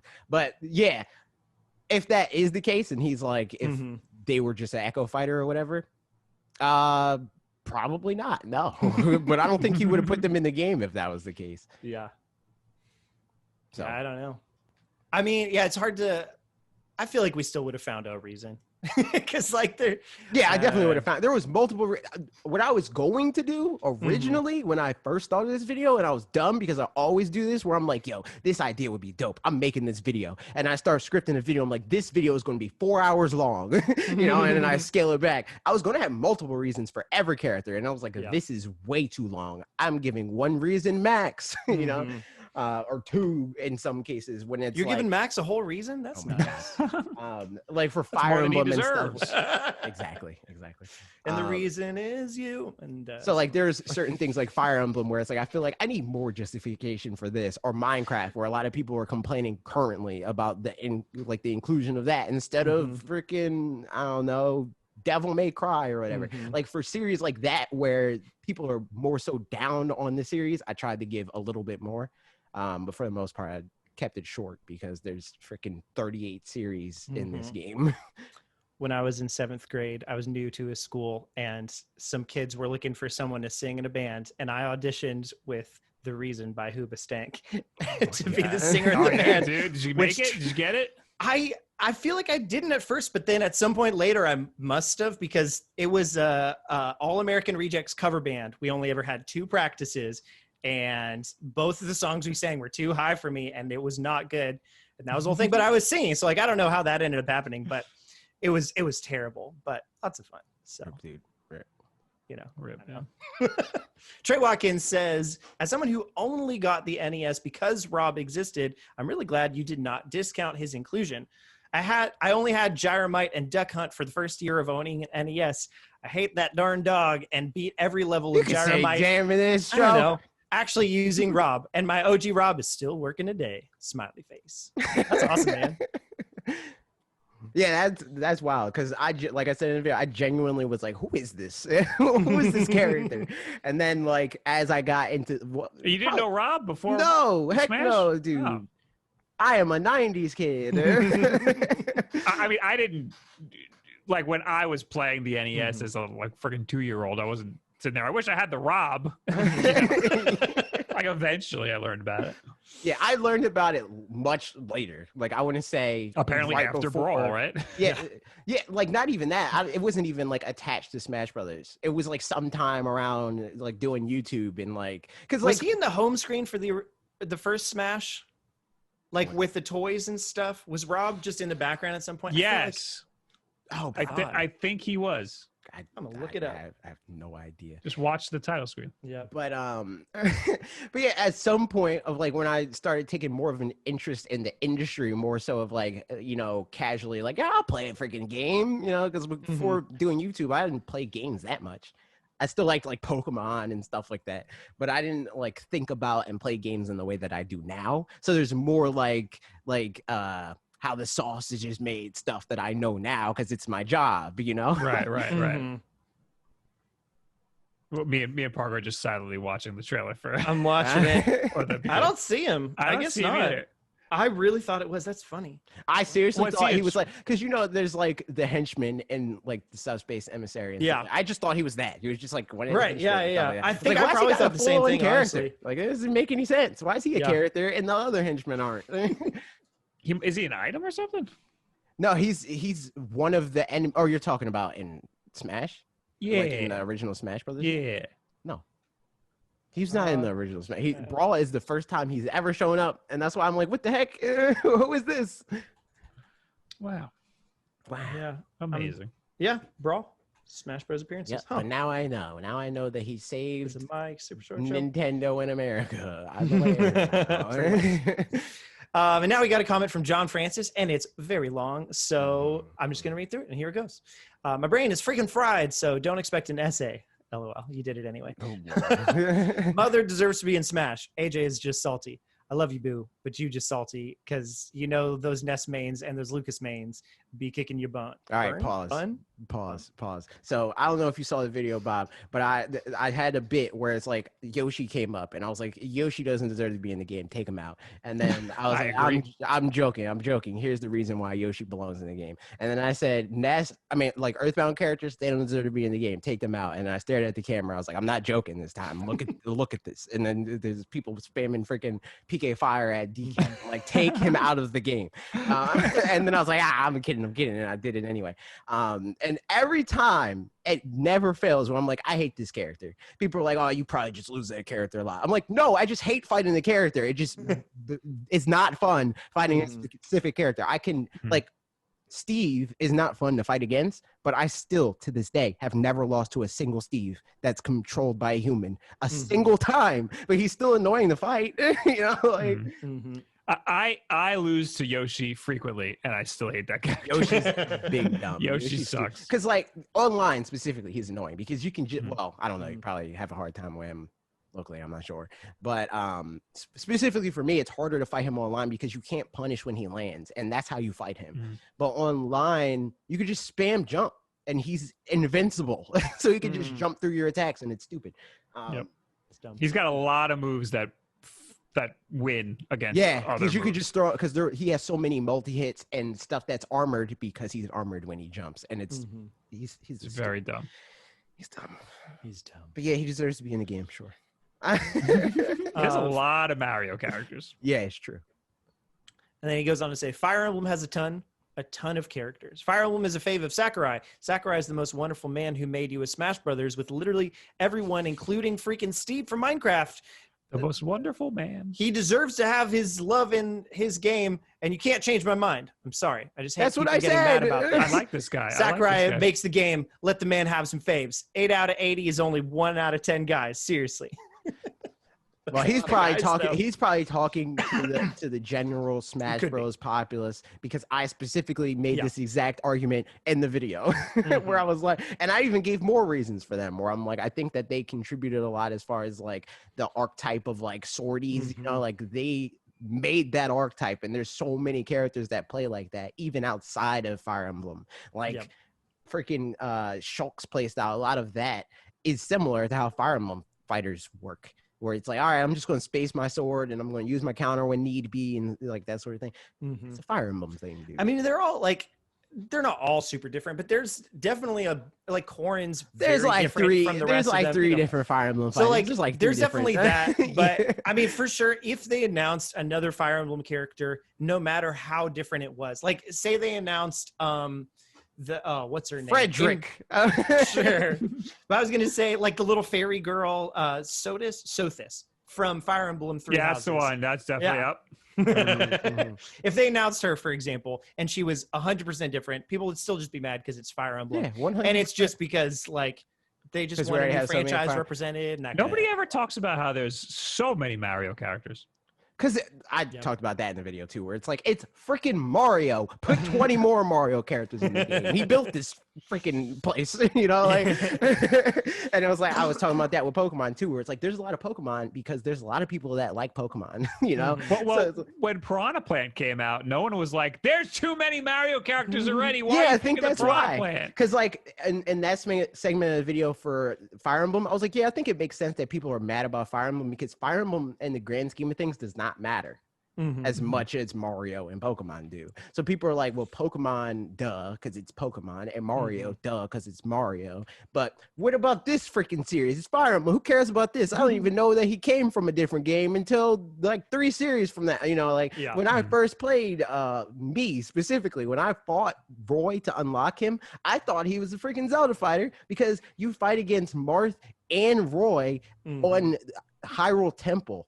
You know, so I'm like, it's some Zelda character I never saw before. You know, like, why is his icon different? That's strange. No, I remember for sure the first time hearing about Fire Emblem through Melee, I guess, which I never even like. I didn't own Melee. I just played it a bit with a friend. And he was like, yeah, it's Fire Emblem. I was like, I don't know what a Fire Emblem is. He's like, oh, it's a Nintendo franchise. I was like, yeah, I don't think so. Pretty sure not. I think you're probably lying. I was like, I don't know. It's probably just some weeb shit. And then I rip, dude. I like I'm not editing that out. about it. Oh, whoops. Well, actually, it's more on you. You got to edit. You edit the audio version. Yeah. YouTube doesn't matter because we're not monetizing. Oopsie days. That's true. Continuing on. Please give me Knuckles or Tails. Please, Dad. Yes.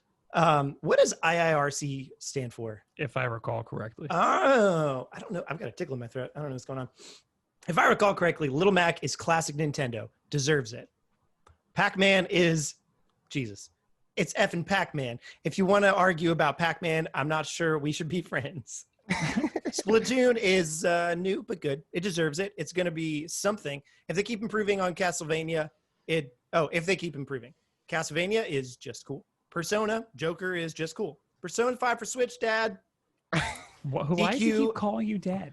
Maybe Sakurai's dad. Yeah, I'm thinking Sakurai is dad. Sakurai's dad. That makes sense. DQ is Banjo to Japan, and Banjo is DQ to America. That's a Galaxy Brain play right there. Microsoft crossing with Nintendo ×2. ARMS is lit, and Microsoft crossing with Nintendo. If you told whoever back when Minecraft was out, if you told someone during the console wars that Microsoft Xbox would have a character in Smash, you'd have been sent to an insane home. Oh, well, I went full essay again. Oops. There it is. Yep. Yep. You sure did. You sure did. But yeah, that's true. There's so many. At this point, I'm like, whatever character. Like, if they tell me, as long as it's a video game character, if they're like, hey, freaking, what is his name? The freaking anteater looking man. Doesn't look like an anteater. He has a mouth like an anteater. The armadillo thing. No. Dylan? No. Androli Western? That's what I'm thinking of. He's an old video game character. He's in the freaking Wreck-It Ralph movie. His game is Cubert. Yeah, that guy. And they put freaking Cubert in. I was like, okay, whatever, dude. Like, I could believe literally anything at this point, as long as it's a video game character. Cubert's bizarre because Cubert is owned by like a million different companies. I mean, honestly, and none of them are game companies, by the way. I would even, if Sakurai put Goku in Smash, I'd just be like, oh, he just changed his role. Okay. Like, I'm not going to ever believe anybody else saying that they put Goku in Smash, but like, if Sakurai just did that's the thing. I'd be like, I believe Sakurai the least. Whenever he says anything, I'm like, that is a lie. I forgot. Oh, and to bring this up, I went down a freaking YouTube algorithm waterhole, rabbit hole, for your channel specifically, Bob. And I saw you and Will playing freaking what is that game? Project M. Project M, and I was offended. Dude, that was like 2013. I was offended. He That was said, like one of the first videos ever. They were talking about. They were like, oh, I can't believe there's people that turn off weapons. I was offended on multiple levels. Like, first of all, what are they talking about? What are weapons? Like, you're using a weapon right now, man. You're Link. Like, that's a weapon. But then also, I was like, man. Bob probably would have been bad at Smash forever if he never met me. it was. I felt no difference between Project M and regular Brawl. Oh my god, it was like, bad. It's like, wow, that was freaking wild. But then also, like in your video about DLC, it was like, yeah, freaking Sakurai is always going back on things he says. He's like, I freaking hate DLC. Later, here's 6 DLC characters. Smash Ultimate. Here's 11. Like Sakurai never follows through on things he says. It's only true until it's not. So Sakurai's a bad source too. TLDR. Yes. Did we lose Parker? We might have. Yes, it looks like we did. He'll probably join back in. But anyways, we're at Q&A segment now. I don't know if they're asking Parker anything, so we'll read the question, and then if he's asked, we'll bring it back to him. I had a comment on this week's podcast that said I don't like the guy on the left. He's so annoying. And then the comment immediately, that's speaking about Will. And then the comment immediately after that was, shut the F up. and I wanted to tweet that and be like, I love this community so much. Yeah, I mean, I've had a similar reaction when people say stuff like that about Will. But I refrain from commenting because this was a regular. If I was just a random dude, I would be that guy. You know, I mean, like, but like because I am not, I cannot. So I will remain somewhat professional and refrain from commenting on that. But yeah, that whole situation is annoying when people do that. But you could have avoided that if you guys just did comic and video game videos all at once. If it was just one video about comic books and video games, one single video, nobody would have disliked that. But yeah, first question is from the YouTube community tab. It's from the Pagonging. He comes here a lot. He said, my question, if you could design a type of spin-off series, is Parker back? Oh no, that was you making. I yawned. Sorry. That was you. I did a Wookiee yawn. Rib dude. My question, if you could design a type of spin-off series, what would it be? Would it be like Mario and Luigi to Super Mario, or more like Cadence of Hyrule to Zelda? Any spin-off? Yeah, any spin-off of anything. He didn't even say like from what developer or anything like that. So it was like Salacious Crumb's Puzzle Adventure. Oh my god. Salacious Crumb's Puzzle Tycoon. Who is that? You don't know Salacious Crumb? I don't think I do. Google Salacious Crumb. How do I even spell that? Salacious Crumb. I don't know how to spell that. I don't know how to spell it either. I want to tweet this now. It's a good tweet. Oh my god. Crumb. There it is. I found it. Salacious Crumb. Salacious B. Crumb is his full name. He has a middle name? Apparently. It's Jabba the Hutt's little monster. There's so many like freaking Star Wars things that have names that I had no idea that they all do. Every single one of them has a name. No clue. I had no idea at all. But anyways, my answer has to be a Pokemon game, dude. Come on, like, but don't make it a spin-off. Squirt and Surf. No. But if it's a Pokemon thing and it's a spinoff, just freaking make the regular games like as they exist now, make them the spinoff. Like make the turn-based RPG a spinoff and then make the main game like freaking Breath of the Wild, dude. Do it. Everybody wants it. More people want it than people that don't. Because the only people that would be mad about that are competitive Pokemon players. And there's like, what, a couple 100,000 of those? They don't matter. They don't. You're right. They don't matter at all, dude. Pokemon games sell like 10 million plus. A couple 100,000, we could lose those. It's fine. I just tweeted Salacious Crumb's Puzzle Tycoon for Game Boy Color. That's the whole tweet. Why is it the Mandalorian in the background of this is the question. It's on this wiki page. He's in the background.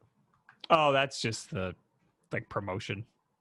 Wow. That's Wikipedia. Have you ever lost yourself in Wikipedia? No. I've spent many an hour just scrolling through Wikipedia because it's just a rabbit hole. Because every single character has a lore.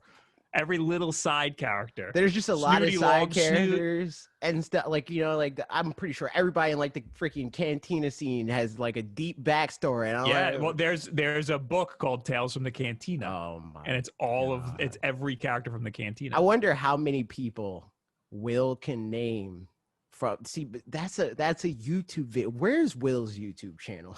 Where it's just like without any aid, how many Star Wars characters can he name? Like just off the top of his head, not even like with visual aid of like just name every Star Wars character.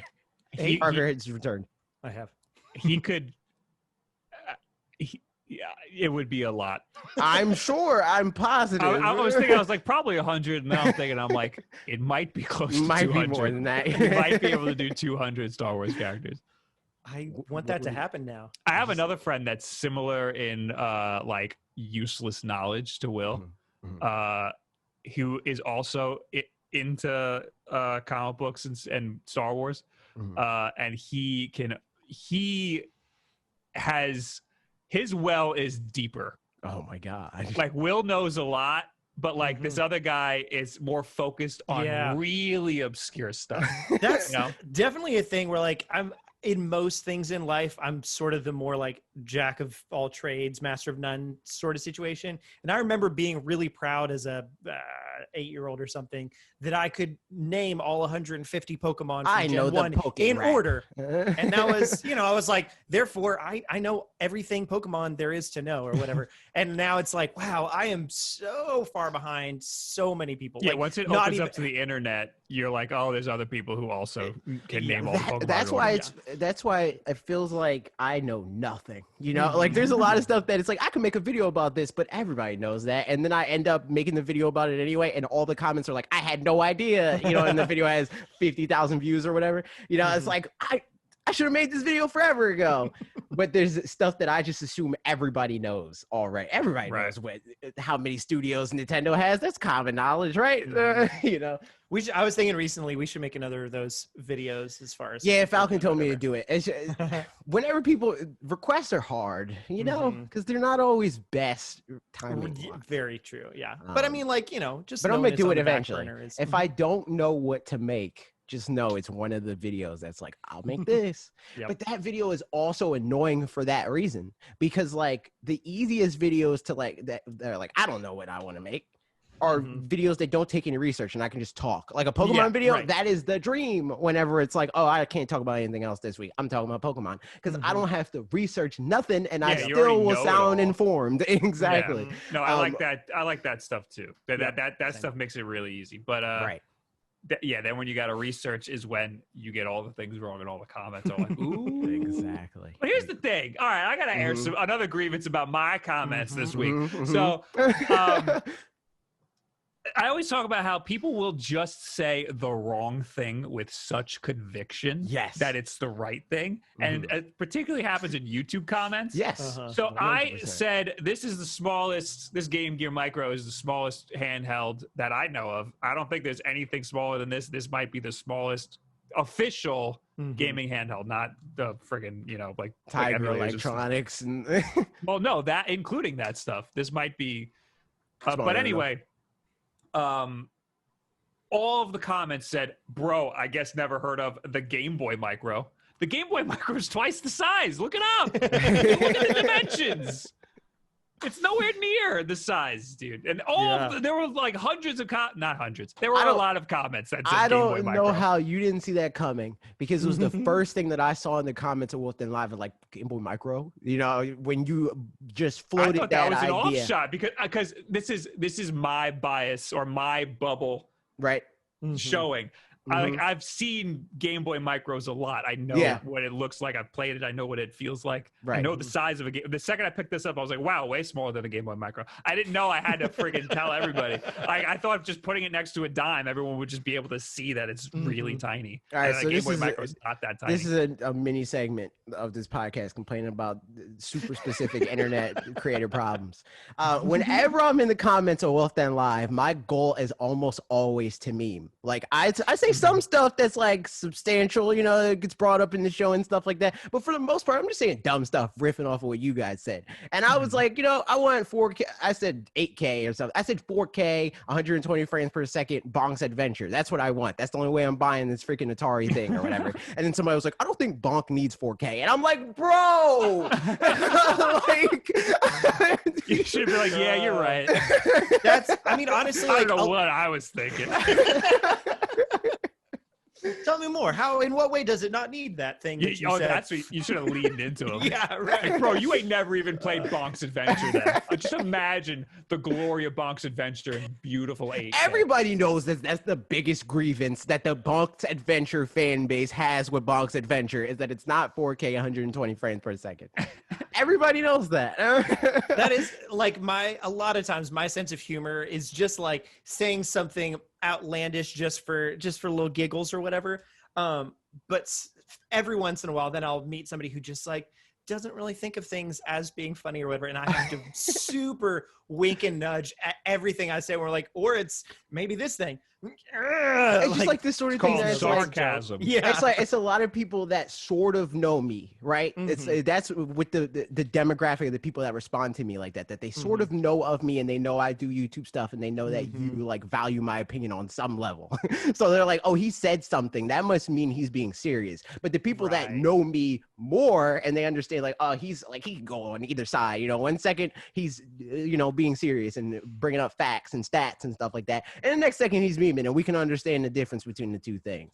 But the people that just sort of know who I am will immediately just always assume that I'm being serious. And it's like, nah. That's funny. Did you guys go over the last comment, by the way, from the video? Yeah, we did. What would you want?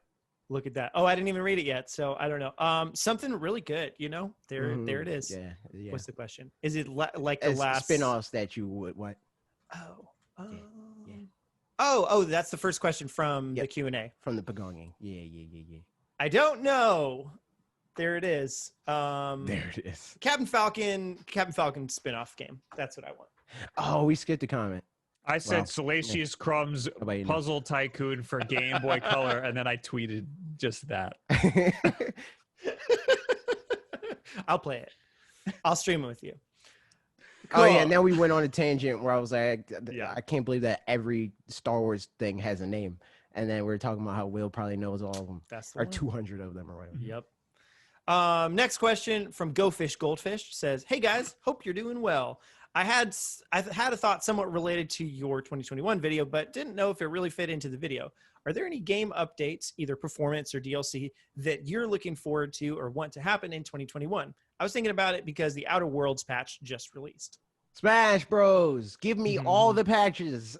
I don't even care about the characters. Like, that's always my thing. Unless Min Min was the exception. Where it's like, Min Min's out, I'm trying to play Min Min. But 9 times out of 10, I'm like, yeah, new character, don't care. What are the patch notes? Like, how do they change my character and the characters I dislike? Like that sort of thing. Yeah. So Smash, yeah. That's the answer to that for me. I think we're asking what like DLC updates to games that already exist that we Warzone needs many fixes. Like what? Like it's kind of like one of those games. Like, all right, it's not as broken as like PUBG was, but it. I mean, I'm starting to see like the flaws and like the error correction. There's that head glitch I was talking to you about where people can just see you around the corner and you can't see them. Oh no, that's like a major problem. I mean, it's balanced really well for what it's worth. There's always like every time they release a new weapon, it's like super overpowered. But for the most part, it works pretty good. Otherwise, there's just little dumb things like picking up items. Like there should be a window, like in PUBG, when you want to pick up items, you pull up a window and it's whatever's on the floor you can just pick up. Right. In this game, you got to specifically walk over to the thing, and that messes me up a lot. There's pistol ammo over an armor satchel that's like this big, pistol ammo this big, armor satchel this big. You just can't pick it up. You're over there, come on, and you're in the middle of a firefight. Like, give me that freaking armor satchel. So all that stuff. That's annoying. It is. I think for me, the first one that came to mind, because like for me, for the most part, I don't know. It's hard for me to go back to a game. Like I pretty much check games off my backlog. If new stuff comes out, like I really enjoyed Mario plus Rabbids. I know, LOL. I enjoyed Mario plus Rabbids. How dare you? And, I'm leaving.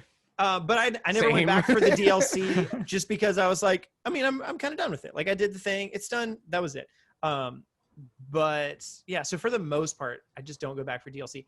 The first thing that came to mind though was I have played Mario 35 some, but I pretty much mostly play on Joy-Cons, and it only uses the D-pad, and the D-pad on the Joy-Cons is garbage. I mean, the analog stick's not much better, but I mean, it's not great, but it's and like, so even in like Hollow Knight or Celeste or whatever, like I always use the joystick for even like 2D platformers what is or whatever. Wrong with you? I'm highly offended. Yeah, I don't know. It's like me and Pixelpar. Like I know he's the same way, and I don't know what it is, but that's just the way. That's the way. The only thing that I'm like that with, and it's not even that where I exclusively use one thing. Mario Kart, I switch all the time, and I don't know why. It's just like during the same exact race. It's like sometimes I use analog stick. D-pad in Mario Kart. Yes, and it's I don't know why I do it, but I do.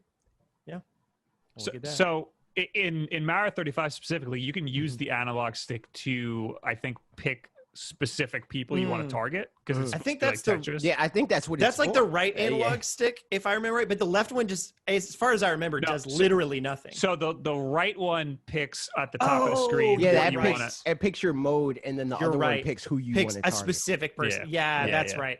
I wish there was a way to just swap those, because couldn't you do that UI wise? You would think so, but the joysticks are the only things that it doesn't let you map very differently. So I would like to, because that would be great. Just swap those, because otherwise people also, it was around the same time as Link's Awakening when they, that whole thing, and people wanted to swap Link's Awakening, the two, to be able to use the D-pad, but it wouldn't let you. I want to be able to use Y and B to run and jump instead of X and A. Which, I mean, that you probably could do switch that UI-wise, but it's still annoying. Yeah. Those are the kind of things where I'm like, I don't know why. See, but this is the thing. Like, for most people, I wouldn't recommend this, but for you, you have 3,482 controllers. So you could just have a Mario controller. That's true. Where it's like, this has my Mario I do have that. It's the friggin' it's the SN30 Pro. So the problem is, this is the controller for every 2D game, because the D-pad. Parker, you're listening? Because the D-pad that you gotta use for every 2D game. So, but that's the thing. Like, this is too good of an all-around controller. I don't want to use a specific. I would have to get another one of these, which I actually might have to do. I was about to say, just get another one just for Mario.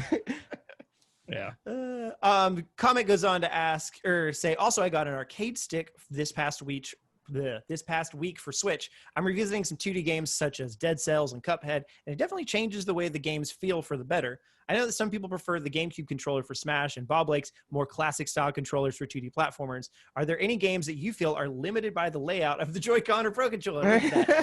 If you were tasked with designing new kind of controller with a specific game genre in mind, what would you want? I think that the next evolution of Switch needs to be similar to what Xbox tried to do with their D-pad, where it like had modes. It like had that one D-pad where like you turn the dial thing, and it's like has like the freaking like spongy, like almost analog stick like D-pad, and then just the cross D-pad.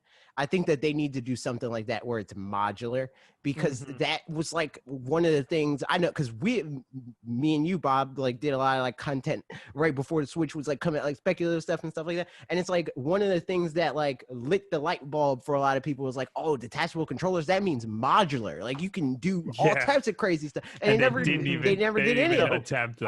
So it's like, that's the type of stuff that I think that they should do, where it's like, it's an all-purpose sort of deal, rather than it being like specific changes that I would make to the controller for the types of games that I play. I think it should be an all-around controller. And even like Miyamoto was talking about, like, we're always trying to figure out like what's the best controller for everything, and there is no best controller for everything. I was like, yeah, that's true, but you have the perfect form factor for everything currently, because you have a form factor that could be modular.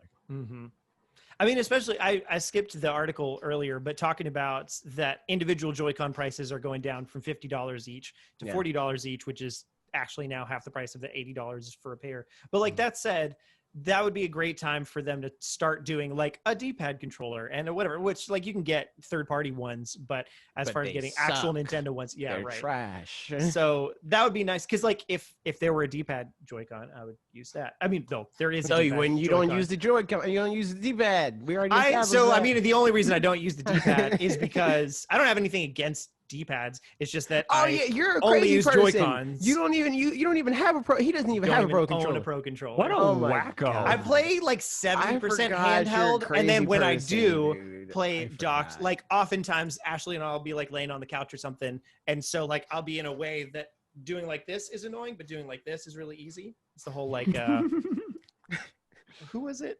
One of their guys from the initial thingy was doing things. Whatever. I'm skipping over that.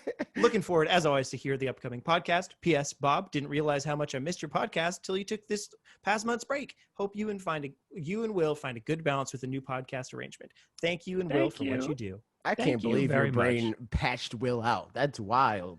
That's crazy. That's wild. Next question. F-Zero Kid, Falcon. When is Max coming back to the podcast? Never. He's fired. Yeah, dude. He passed his quota. You know, there's like how like biologically you have like there's like a clock amount of times you can like breathe. He passed his quota of how many times he can appear on the podcast. It's done. It's over. He has to be reborn to come back. I think he can't come back until we've been on his podcast. It's true. Is the other part of that rule? Something like that. So. Yeah, it's true. Andrew Vasquez or Vask says, "Hey guys, I've been playing through Ori and the Blind Forest, and I've been having a lot of fun. I know Parker is a huge fan of Hollow Knight, so I was wondering if you guys ever played Ori and what your thoughts on the game are. Right now, I'm just going through my backlog while I wait for Pikmin 3. Oh, also, this is my favorite podcast. You guys are awesome." Thanks. Hey, you're here now, dude. That's why. But he was looking to the future and meant this episode specifically, something like that. Yeah, exactly. But yeah, I played Ori in the Blind Forest a couple months ago, I guess, for the first time. Parker likes Hollow Knight. I've never heard Parker talk about Hollow Knight. I've never heard Parker tell me to play Hollow Knight. Ever. I haven't played. Should have seen that one coming. I haven't played Will of the Wisps yet, but I plan on it. We almost had a sponsored thing. With them, we almost did a sponsored thing. Timing didn't work out. The world blew up as we brought up, so that didn't happen. So there's that. But yeah, Ori's great. So I'm glad you're enjoying it. There it is. Also, yeah, looking forward to Pikmin whenever that comes out. As if I don't know what date that comes out. I don't know what I'm talking about. Yeah, you don't. Reed Alexander says, "My question for AJ is, what new IP do you think Nintendo should have to add to the existing ones, and when and how do I link up to have a battle with him in Super Smash Bros. Ultimate?" Come into Discord at me, dude. I'm always down to play Smash when I'm not busy doing something else, or when we're streaming it. Twitch.tv. Yeah, that's the best way to do it, man. Yeah, it's true. Because then if you win, you can have Cloud on stream, and if you lose, you get embarrassed on stream. So That's true. But new IP, I don't like. Usually, I would say like whatever holes they have in their current IP, because that's how they approach when they make new IP. Generally, they're like, we have this idea for a game. What IP does fit, like what IP fits it? And then they're like, Mario, 80% of the time. And then sometimes you have things like the Garage Initiative that they had at Nintendo EPD with Splatoon, where they're like, this could be Mario, but we want our own thing. So it's Splatoon, dude. So it's like, what are they missing? I think they don't really have that many like story like PlayStation games, like the sort of thing that blows up on PlayStation. Xbox is like trying to like make game, like they're having a concerted effort at making more games like that, and I think that Nintendo should probably do that too. That also probably means that they need more Western studios, because it just seems like they want their Western studios to do stuff like that. Also, it feels like Western audiences are the ones that care the most about games like that. So it seems like the easiest way for them to do that, action games. Yeah, but the easiest way seems to be doing it with like kind of second parties or like third party exclusive, like an Astral Chain kind of situation, or whatever, which like that isn't obviously that, that's not the kind of game you're talking about, but in terms of being like a more core game, like that type of like relationship and stuff like that. Yeah, right. But also, I'm not sure if something like that would happen, because like Nintendo only seems to like make acquisitions when they feel like they have to. Like they only bought Retro because it was financially irresponsible of them not to at the point that they did. Whereas like, if we don't buy them, they're going to go in the hole. We spent a lot of money on this company and this partnership, so we're just going to buy them out and use them for what we can, barring a situation like that, Nintendo is not really going to buy another studio. Like they could have bought Alpha Dream, but they didn't have to, so they didn't.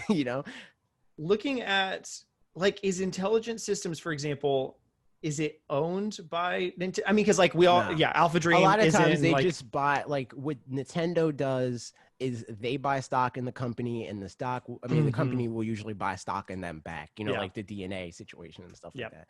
That is almost certainly the relationship they have with intelligence systems, where they it have says, a lot of while stock independent, I don't know why I just didn't read this. While independent, the company is closely affiliated with Nintendo and blah, blah, blah, blah, blah. Right. So like, I think in general, but that's not to say that like they don't have games that are first party Nintendo games. It's just that they're not a first party studio. Right. You know?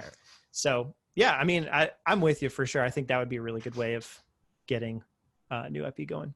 Yeah. Sam Diaz asks, what brand has the best classic potato chip, Hers or Lay's? So do we mean, wait, does Hers even have like original potato chips that aren't ridged? Or are all their chips ridged? I am in the South, and I don't believe we have Hers chips. Hers? I don't think so. I don't know Hers. You don't know Hers? From an episode of The Office where Karen Filippelli is I know Hers chips. I know Hers. I know Hers.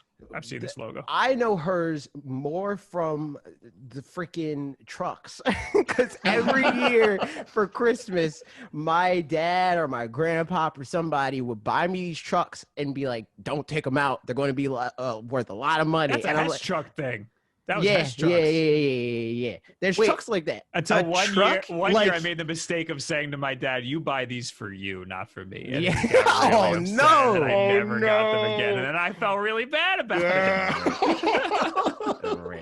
I mean, but you probably weren't wrong. But at the same definitely time, was not wrong. But I should not. But dude, I always took them out. I always took them out. It's like, it's a truck, dude. I'm a kid. What do you expect? When you're saying truck, I don't know. They're toys. The concept. They're toys. Oh, okay. Yeah, but they're like, that comes with candy in it, or like not candy, that's chips, but like not candy. They're just trucks. They're just trucks that have toy the freaking logo on them. Yes. Okay, gotcha. I've never heard of Hers trucks, but I've heard, I was a Hess truck kid.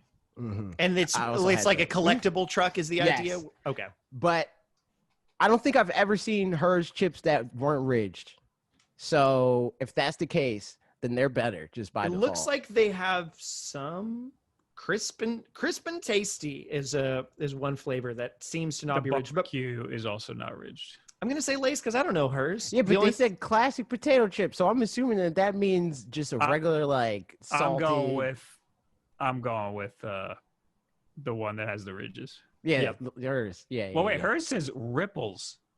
Is that the normal Hers? Yeah, that's what I think. Yeah, I've never seen like just a flat freaking like Lay's chips are like the default is flat. Oh yeah, there's every single one of them has a flavor, and Hers just the default is ripples. It says ripples. Man. Yeah. Lay's also has ripples. It does. They do, but it's like that's the special kind. You know, it's not the classic. Okay. Yeah, I mean for sure. If it's a question of ridges versus no ridges or whatever, 100%. Exactly. Also, if we're talking like flavor, like even when we're talking about flavors, Lay's flavors are kind of mid. They're kind of honestly, you're not wrong. Like I like they have some decent kettle cooked flavors like jalapeno or whatever. Like that's pretty good. But for the most part, they've got pretty boring flavors. So. They're mid. They're not great. There's that. And the last one from YouTube community post is from Kushal Koneni, who said, "I just bought Super Mario Maker 2, and I'm baffled by how bad the online is. I still had fun a few times, but it is surprising to see that it hadn't improved since launch when most people critiqued it. It's really disappointing because I loved the Mario vs. Luigi mode in New Super Mario Bros. DS. I would play it nonstop with friends when I was younger. I thought I would finally get that experience back, but better. I still love the game, though.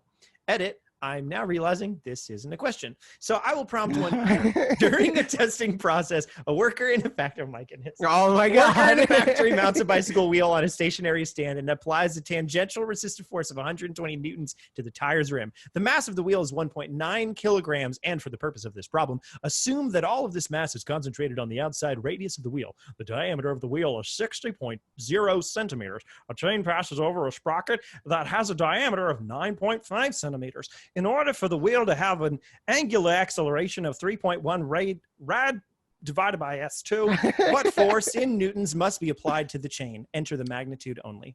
A baker's dozen. 6.5. Does it bug anybody else that you can have hundreds of things and thousands of things, but then like the lesser of that is dozens of things? Like, I don't like that it's increments of 12. So there's that. And what's also weird is like there's tens of thousands. How come there's not just tens? Yes. That's totally dumb. Agreed. There should be tens of things. Dozens makes me mad. You can say tens, and people will just look at you weird. They will look at me weird. People will be like, they already do, so it might not add that much. Anyway. Also, consider the fact that most people that look at you, you don't know how they look at you. Oh, that's because of what we do on the internet. You know? We have no idea. Most people that have seen our faces. Call back to that question about games being patched. How about some patch some good internet into Mario Maker? Huh? Yeah. Here's the thing. You know what's sad? We had such high hopes, dude. I know. As soon as we heard that there was co-op, me and Bob were like, "Yo, we're gonna stream co-op freaking Mario Maker all the time. It's gonna be dope." Yep. We never once did. Not a single time. Because the thing, honestly, like I've kind of wanted to make like a video along the lines of like where Mario Maker went wrong, or like why Mario Maker wasn't as big as it, blah blah, that kind of a thing. But it's not even like outside of specific Mario Maker streamers who do that, and that's kind of it's not even big enough. It's not big enough for me to make that video. It's just like that sucks. Like, it's really unfortunate. Like it is. It's so it really did go wrong in some key. Yeah, and it's aspects. weird because a lot of places that they went wrong is because they made it. I don't want to. It's too polished almost. Yes.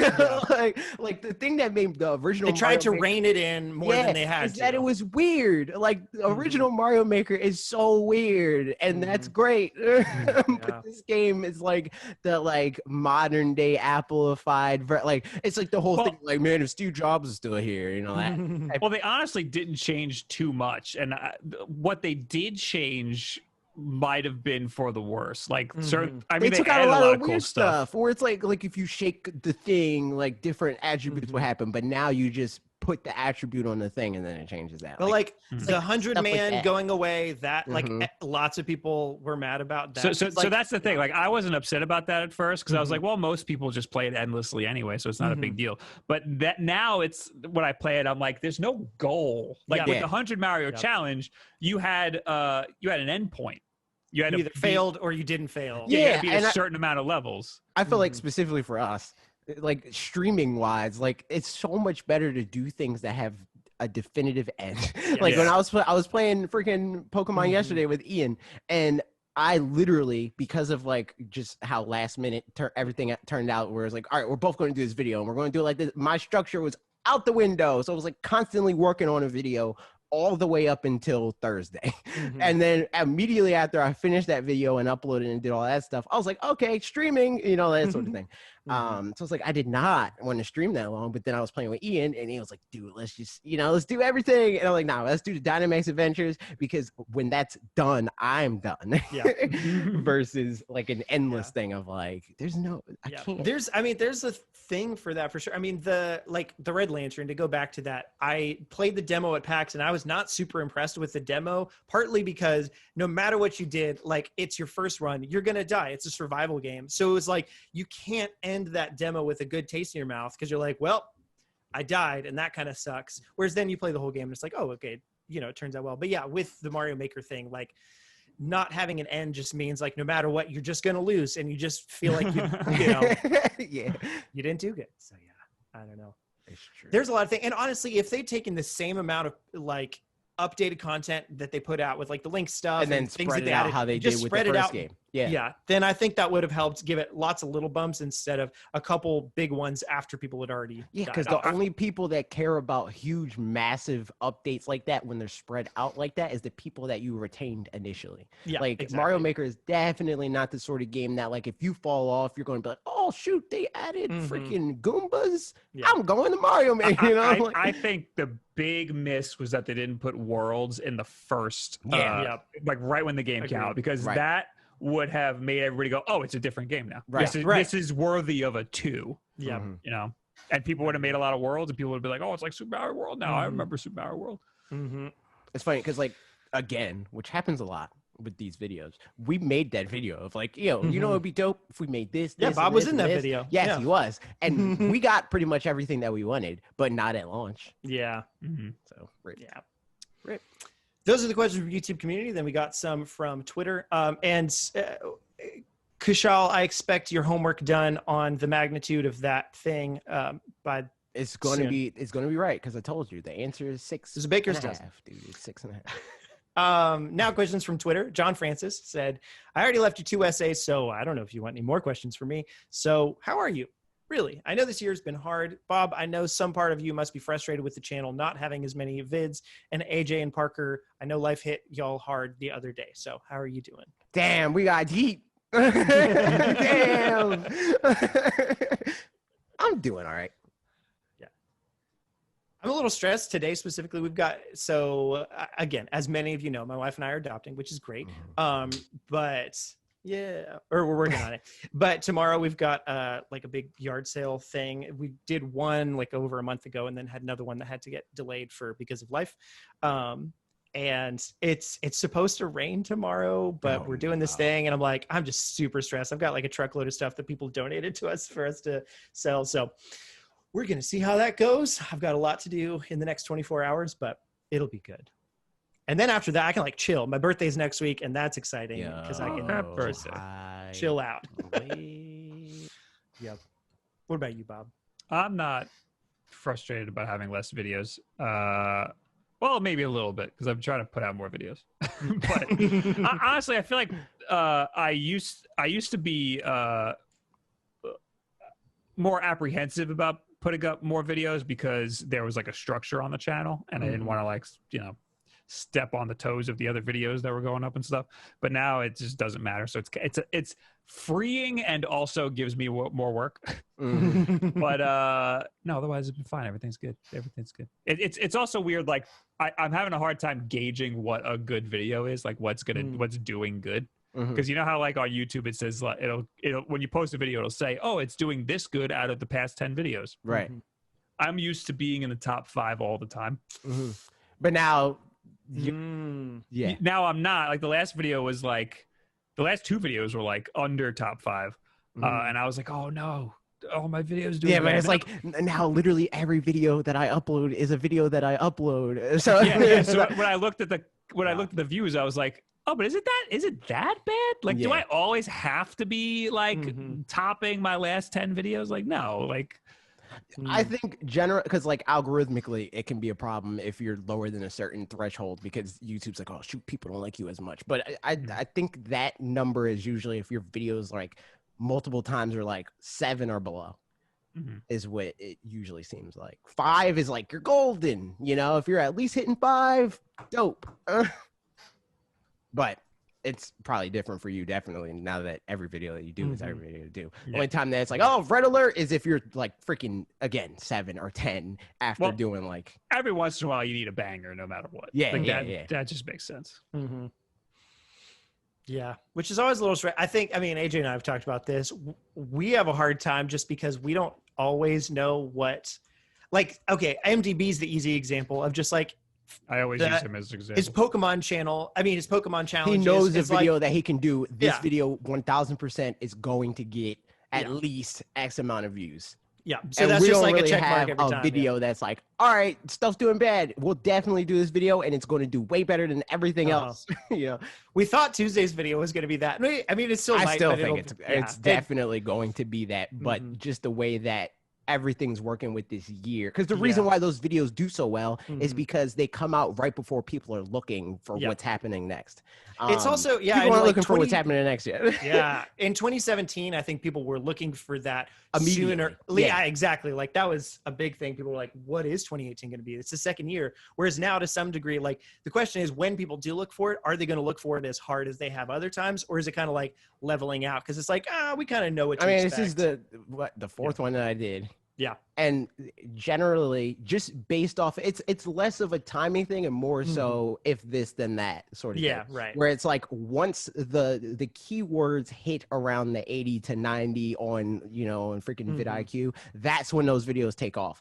We made this video and the keywords are in the 30s to 40s. So it's like we still got some time for it to like shoot up, and then the video will most likely be better off for it. The fact that we started at the video before anybody was really on the keyword. Yep.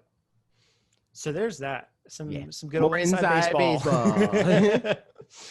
Max Wright asks, when can I expect to see all three of you on a bumper episode of Questionable Takes? Also, a question for all three of you separately. Which Pokemon are the other two people most like?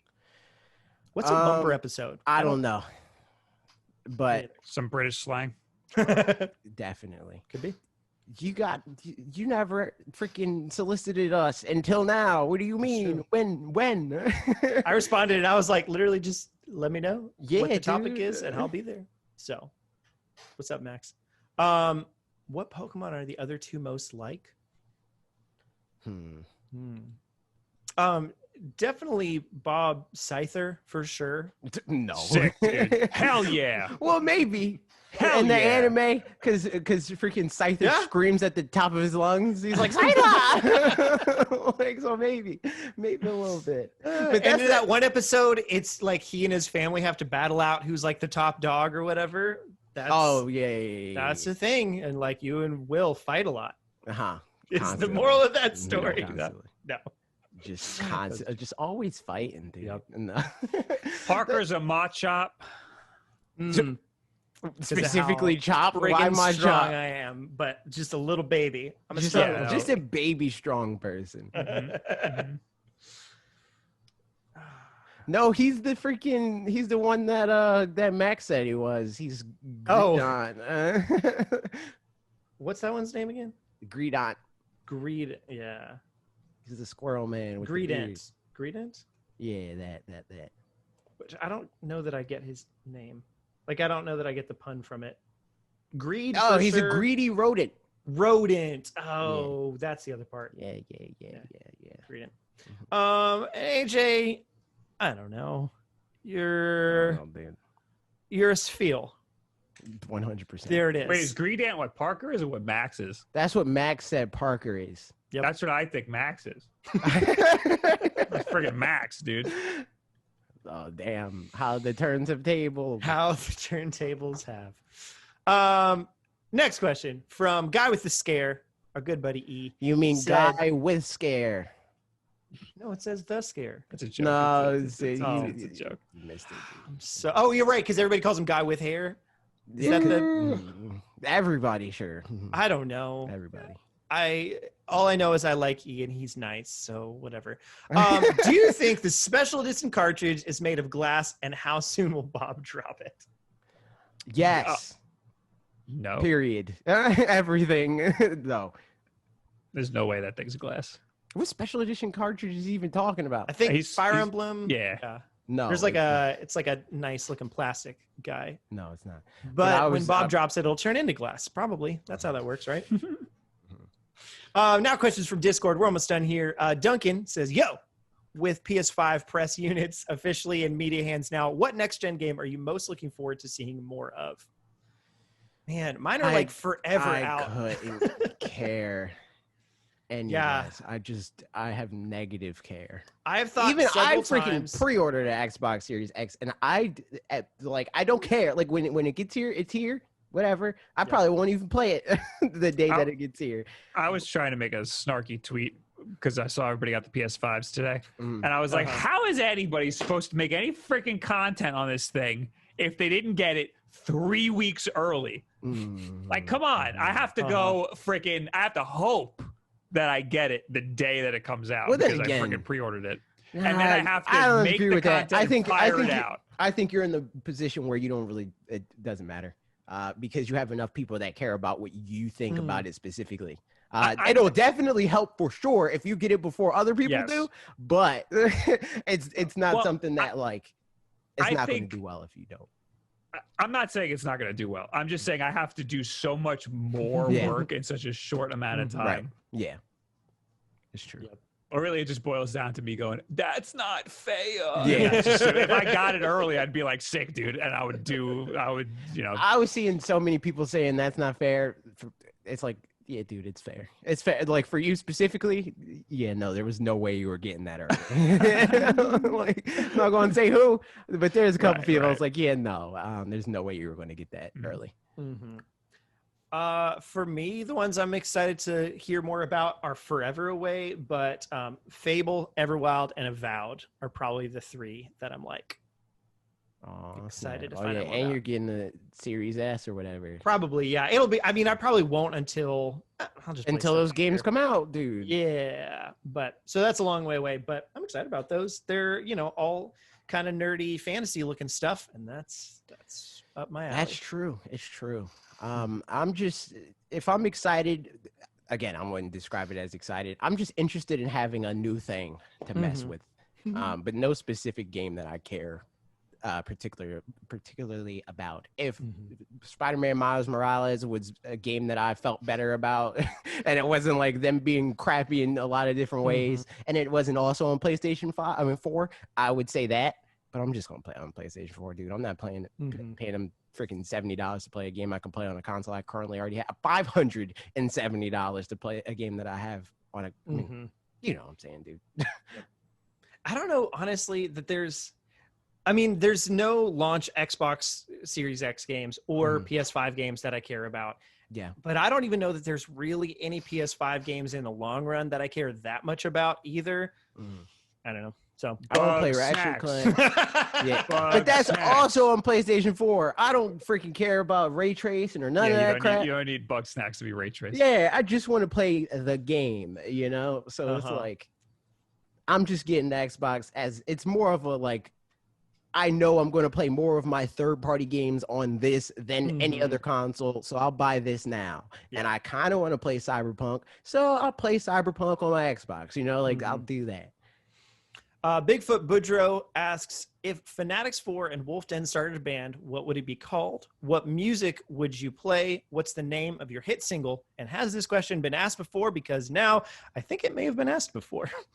No, Parker was talking about making a band for PAX or something like that. I did talk about that. I was like, me and Bob and Will should do a band. And Bob and Will were like, no, thanks. And no, that was not true. That's not true. They said yes. It would be a post-hardcore band called Snack Bugs. Den 4, and our hit single will be Blood Chode. Oh my. What are you vocalist? Is that the front man? I could do vocal or drums, however you want to do this, man. Yep. I say do vocal drums. If it's a hardcore band. Do vocal drums. That should just be beatboxing. I thought you meant like Aaron Gillespie's situation, but no, you did not. I was in a post-hardcore band, and I played the drums and screamed into the microphone. Oh. So I think I saw a video of you doing that. Oh yeah. Oh no, so my like high school music stuff, it was literally just me and my one friend James. You're not allowed to say high school music because it immediately made me think of High School Musical, and that's a sin. True. So James and I were the only ones that listened to the kind of music that we listened to, which was like post-hardcore, all that kind of stuff. And so we had a band, and it like our shows, I didn't have an acoustic drum kit, so it was me on electric drum kit, even though I would have rather played guitar in that situation, but playing the drums and doing vocals, and James on electric guitar, and that was it. And sometimes if we could find a bassist that would learn our stuff, we'd have a bassist too.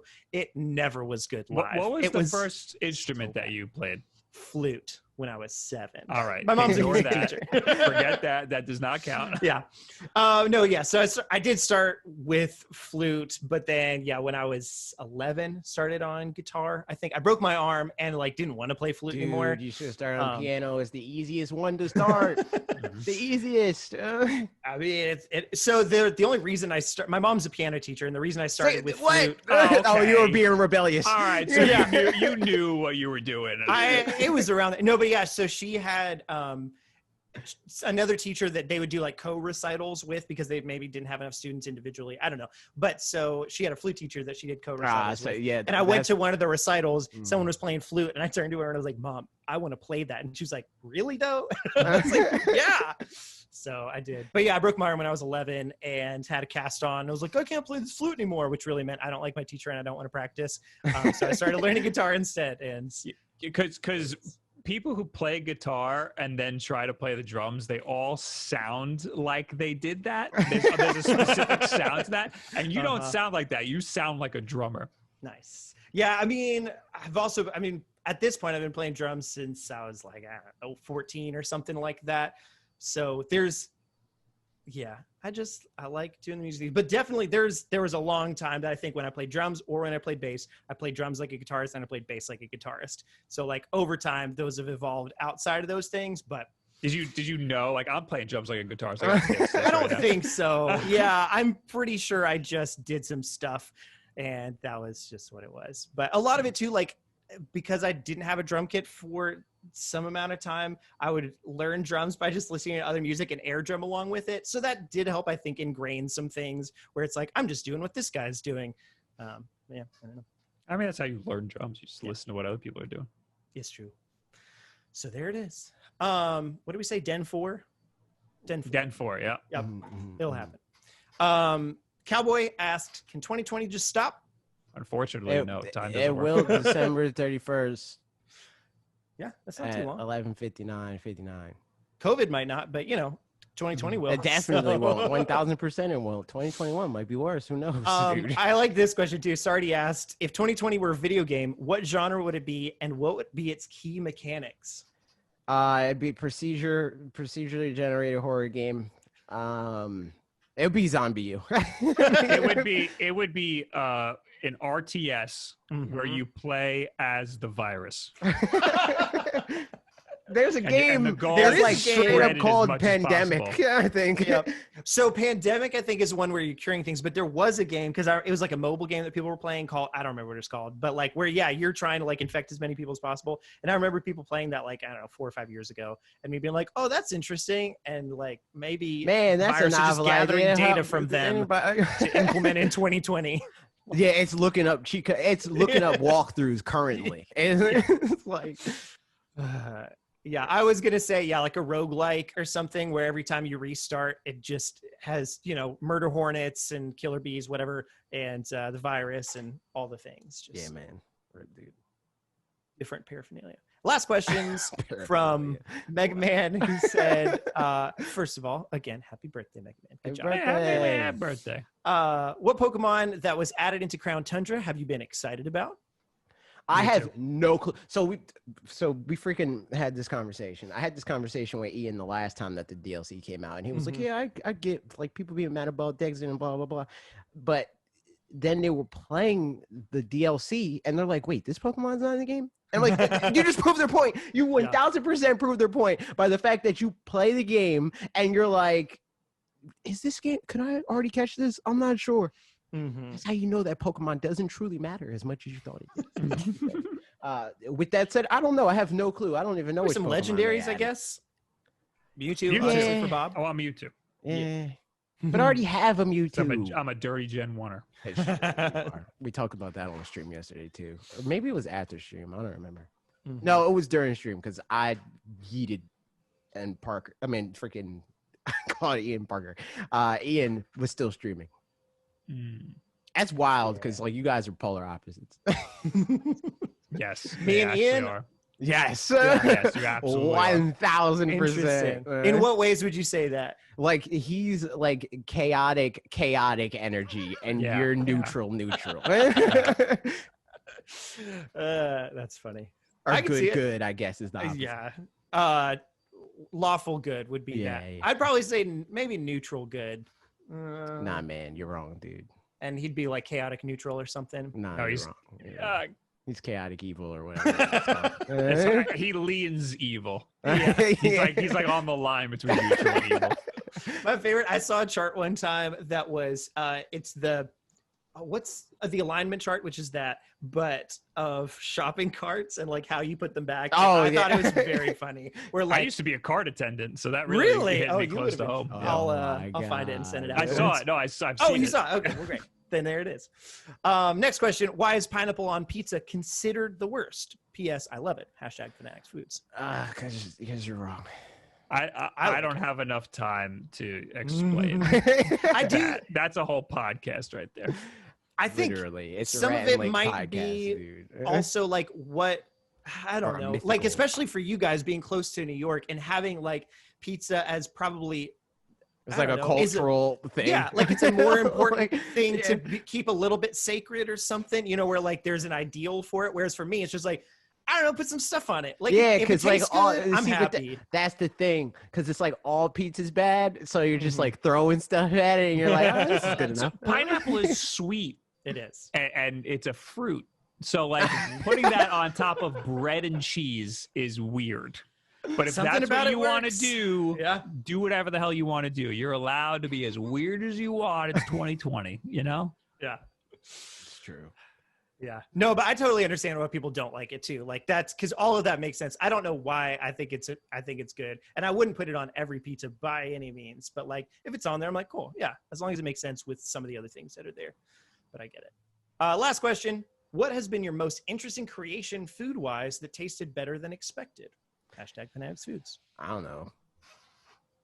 I don't do that. Oh, I know. I don't cook too much. I made chicken satay. When I do, it's very like freaky, you know, like stuff that has like strict instructions, like that sort of stuff. I made chicken satay for the first time recently, and it turned out very well, and I was very happy with it. You're making me very hungry. I'm also very hungry. I'm late for a dinner with Jerry right now. Oh no! Oh, we're done. That was it. That's the end of the podcast. Well, I'm not in a rush. But my food creation, the closest one was, I think, it was cold brew with orange syrup and chocolate syrup, and it was really good. Interesting. Yeah. I'll have to try that. The orange flavor. We're going to talk about the ramen cookbook situation. Oh yeah, I used to want to make a ramen cookbook that never worked out. That would have been like, you know, like stupid things you can make with like 10-cent ramen packet. There's a YouTube video about that too.